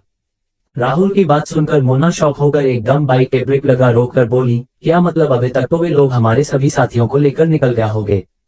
जी बॉस, हमारे पास अब केवल 40 मिनट है उन्हें बचाने के लिए बस। जिस सुनकर मोना के चेहरे के भाव चेंज हो जाते हैं और वापस बाइक को चालू कर तेजी से उसे रास्ते की तरफ बाइक को ले जाने लगती है, जिसे रास्ते पर एनकाउंटर होने वाला था उनके सभी साथी का। एक पुलिस जीप में एक हवलदार गाड़ी चला रहा था, वो उसके पास एक मुख्य इंस्पेक्टर बैठा था और गाड़ी के पीछे लोग के हाथ में हथकड़ी थी और उनके सामने भी 2 हवलदार बैठे हुए। उनमें एक हवलदार तीनों को देखकर बोला, तुम लोग सोच रहे होगे कि कोर्ट तो सुबह 9 बजे से पहले नहीं खुलने वाला है, तो फिर तुम ही रात 1:30 बजे क्यों ले जाता जा रहा है? जिसे सुनकर वे तीनों लड़के एक दूसरे को देखते हैं, अर्जुन, राघव और विशाल। तीनों को कंफ्यूज होकर एक दूसरे को देखने पर 2 हवलदार जोर जोर से हंसने लगते हैं और फिर दूसरा हवलदार धीरे से बोला, सोनू, मैं तुम्हें एक राज की बात बताता हूँ कि तुम लोग मरने वाले हो। जिसे सुनकर तीनों शॉक होकर एक दूसरे को देखने लगते हैं और वे तीनों हवलदार हंसते हुए एक दूसरे को देखते हैं। तभी इनके कानों में इंस्पेक्टर साहब की आवाज आती है, अंदर क्या हो रहा है, इतनी हंसी की क्यों आवाज आ रही है? जिसे सुनकर वे दोनों हवलदार एक दूसरे को देखते हैं और फिर उनमें से एक बोला, वो ये लोग हंस रहे थे, लेकिन आप चिंता मत कीजिए साहब, मैं अभी उन्हें चुप करता हूँ।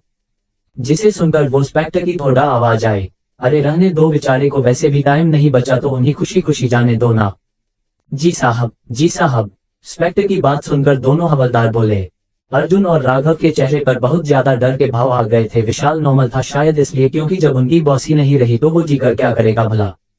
हम लोगों को क्यों मारने वाले हो आप लोग, अभी तो और भी हमें सजा नहीं सुनाई है। राघव जी बीच में बैठा हुआ था, वो डरते हुए दोनों हवलदारों से बोला, ऐसा नहीं था कि राघव मोना के लिए मर नहीं सकता था, लेकिन उसकी एक छोटा सा परिवार है, अगर उसे कुछ हो गया तो उसे डर था कि उनको क्या होगा। राहुल जो राघव के दाएं तरफ बैठा था और राघव से देखने में हैंडसम था, उसकी भी सेम प्रॉब्लम थी। वो एक लड़की से बहुत प्यार करता था जिसे उसे उसका आंखों का इलाज करना था, उसके पास नहीं थे तो मोना उसकी मदद करती थी, इसलिए वो उसके लिए कुछ भी करने को तैयार था। लेकिन अब ना मोना और वो भी नहीं रहा है, उस लड़की का क्या होगा, यही सोचकर अर्जुन डरा हुआ था। लेकिन विशाल के साथ इसकी कोई प्रॉब्लम नहीं थी, उसका परिवार सब कुछ मोना थी, जो एक तरह से उसकी बड़ी बहन और माँ जिसे थी, अगर वो ही नहीं रही तो वो जीकर क्या करेगा, इसलिए वो मरने से नहीं डर रहा था। राघव की बात सुनकर वे दोनों हवलदार एक दूसरे को देखते हैं और एक हवलदार धीरे से बोला, तुम तीनों का एनकाउंटर होने वाला है, क्योंकि कोई है जो नहीं चाहता है तुम लोग जिंदा रहे और आगे जाकर उनके लिए खतरा बने, और उनकी पावर इतनी है पुलिस को तो अपने पॉकेट में रखते हैं। इस एपिसोड को समझने के लिए पीछे का एपिसोड जरूर सुनने और इसी तरह की और भी रोमांचक स्टोरी को सुनने के लिए हमारे चैनल SS एक्सप्लेनर को लाइक और सब्सक्राइब कर लें। अब एपिसोड में आगे। अब तुम लोगों को भगवान भी नहीं बचा पाएगा मरने से। और मोना का एंट्री। अब तक मोना आदित्य को कहती है कि उसे बालकनी से आने की जरूरत नहीं है, वो वैसे ही आरव और उसके साथ सो सकता है। तो आदित्य खुश होकर मोना के पीछे आरव के रूम में चला जाता है, डोर बंद करके, जिसे देखकर समीर कहता है कि वो इस लड़की को खुदकुशी करने पर मजबूर कर देगा, लेकिन माया मना कर देती है और वो कहती है कि रिया और समीर को अपनी मां पर विश्वास करे, बहुत जल्दी वो इन दोनों के बीच फिर से दूरी ला देगी। मोना आरव को सुलाकर आदित्य को देखती है तो वो जाग रहा था। उसने सुलाने के लिए मोना उससे लाइट बंद करवा के देती है और थका कर अपने ऊपर ही सुला लेती है ताकि तब वो जाए। उस समय आदित्य उसे रुके नहीं। बाहर आकर जब राहुल के साथ बाइक चलाकर जा रही थी तब राहुल कहता है कि उनके पास केवल 40 मिनट है, उसके बाद इनके साथियों को मारा देगी पुलिस। एनकाउंटर में दूसरी तरफ पुलिस जीप में अर्जुन, राघव और विशाल लेकर जा रहे थे, जिन्हें एक हवलदार बता देता है कि उनके साथ थोड़ी देर में क्या होने वाला है, तो वे तीनों शॉक रह जाते हैं। अब आगे पुलिस जीप में राघव और अर्जुन के चेहरे पर डर के भाव देखकर विशाल बोला, तुम लोग डर क्यों रहे हो? भूल गए हमने अपने बॉस के साथ जीने पर मरने की कसम खाई थी। बॉस के जाने के बाद हम लोग भी जी क्या करेंगे? विशाल की बात सुनकर राघव बोला, हाँ खाई थी, लेकिन जब वो नहीं है तो हम क्यों मरे यार? देखा नहीं तुमने बॉस के साथ उनके फैमिली को कितनी बुरी तरह से मारा गया था, और अब मर रहे यानी हमारी फैमिली की भी जान खतरे में आ जाएंगी।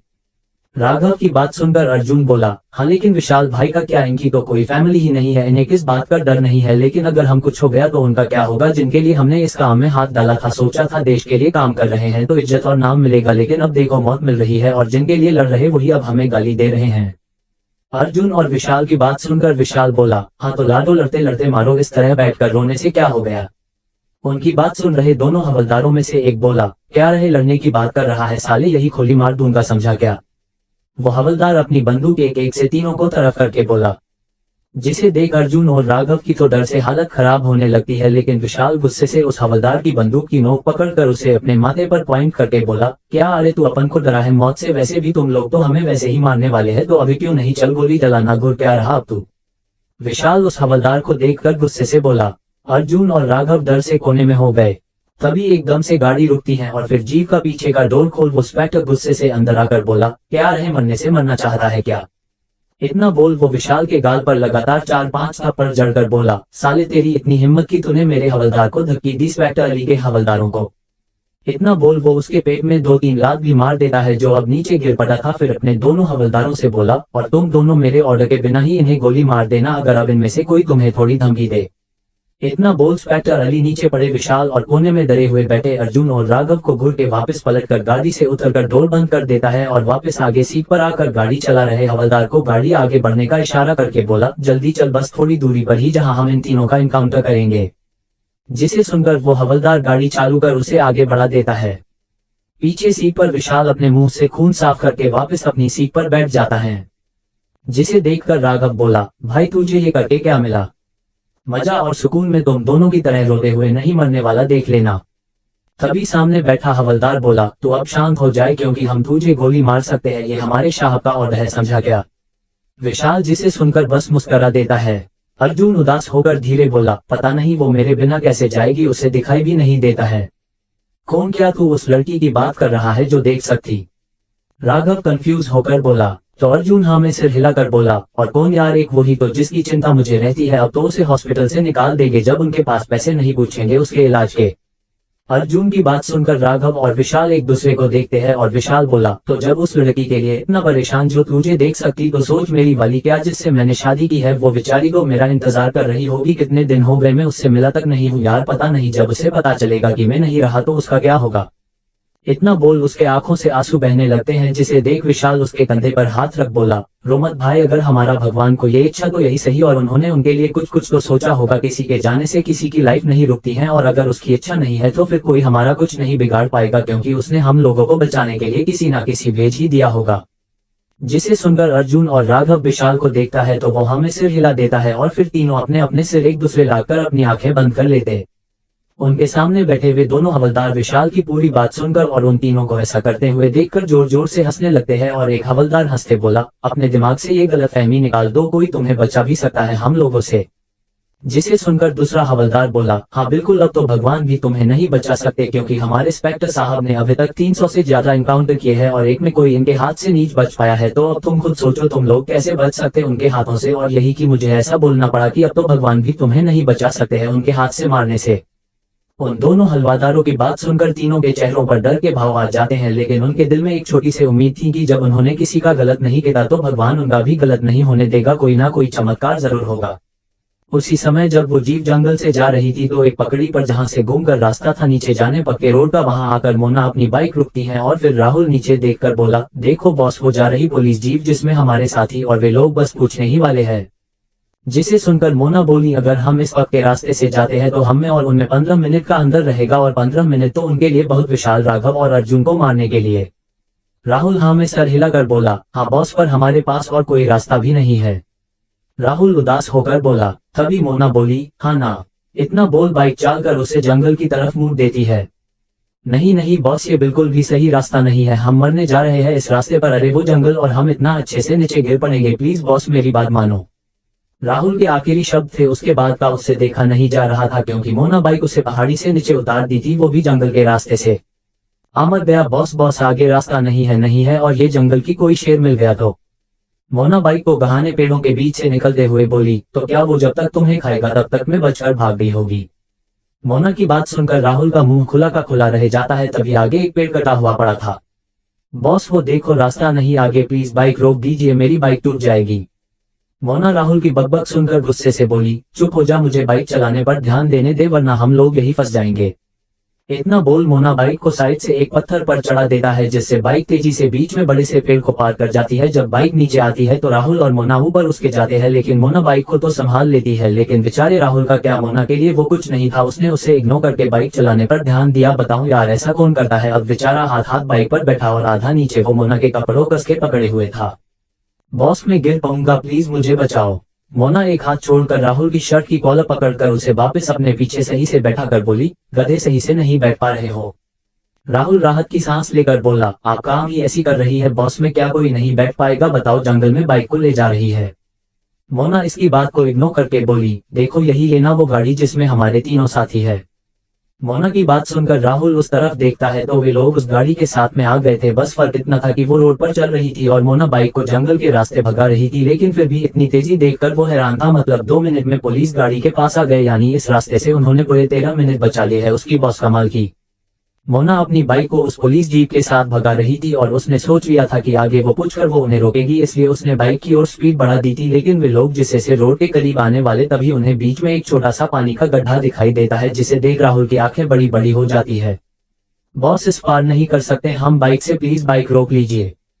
लेकिन मोना और बढ़ा देती स्पीड। राहुल शॉक में को बॉस क्या करने वाली, ये नहीं हो सकता है, लेकिन मोना का रुकने वाली थी और उसने आखिर में बाइक ले गई और हवा से उठती हुए उस गड्ढे को पार कर जाता है। राहुल के देखते ही देखते राहुल शॉक में था, और इतना क्या कम था कि एक ऊंची भी चढ़नी थी। मोना बाइक को चढ़ते हुए पहले एक हाथ से राहुल को नीचे गिराकर बोली, सॉरी, और बाइक हवा में उठते हुए जाकर पुलिस गाड़ी में लगती है। लेकिन मोना उससे पहले उसे पुलिस जीप के ऊपर थी। राहुल ये नजारा नीचे पड़ा हुआ देख रहा था, यानी बॉस ने उसे बचाने के लिए नीचे गिरा दिया।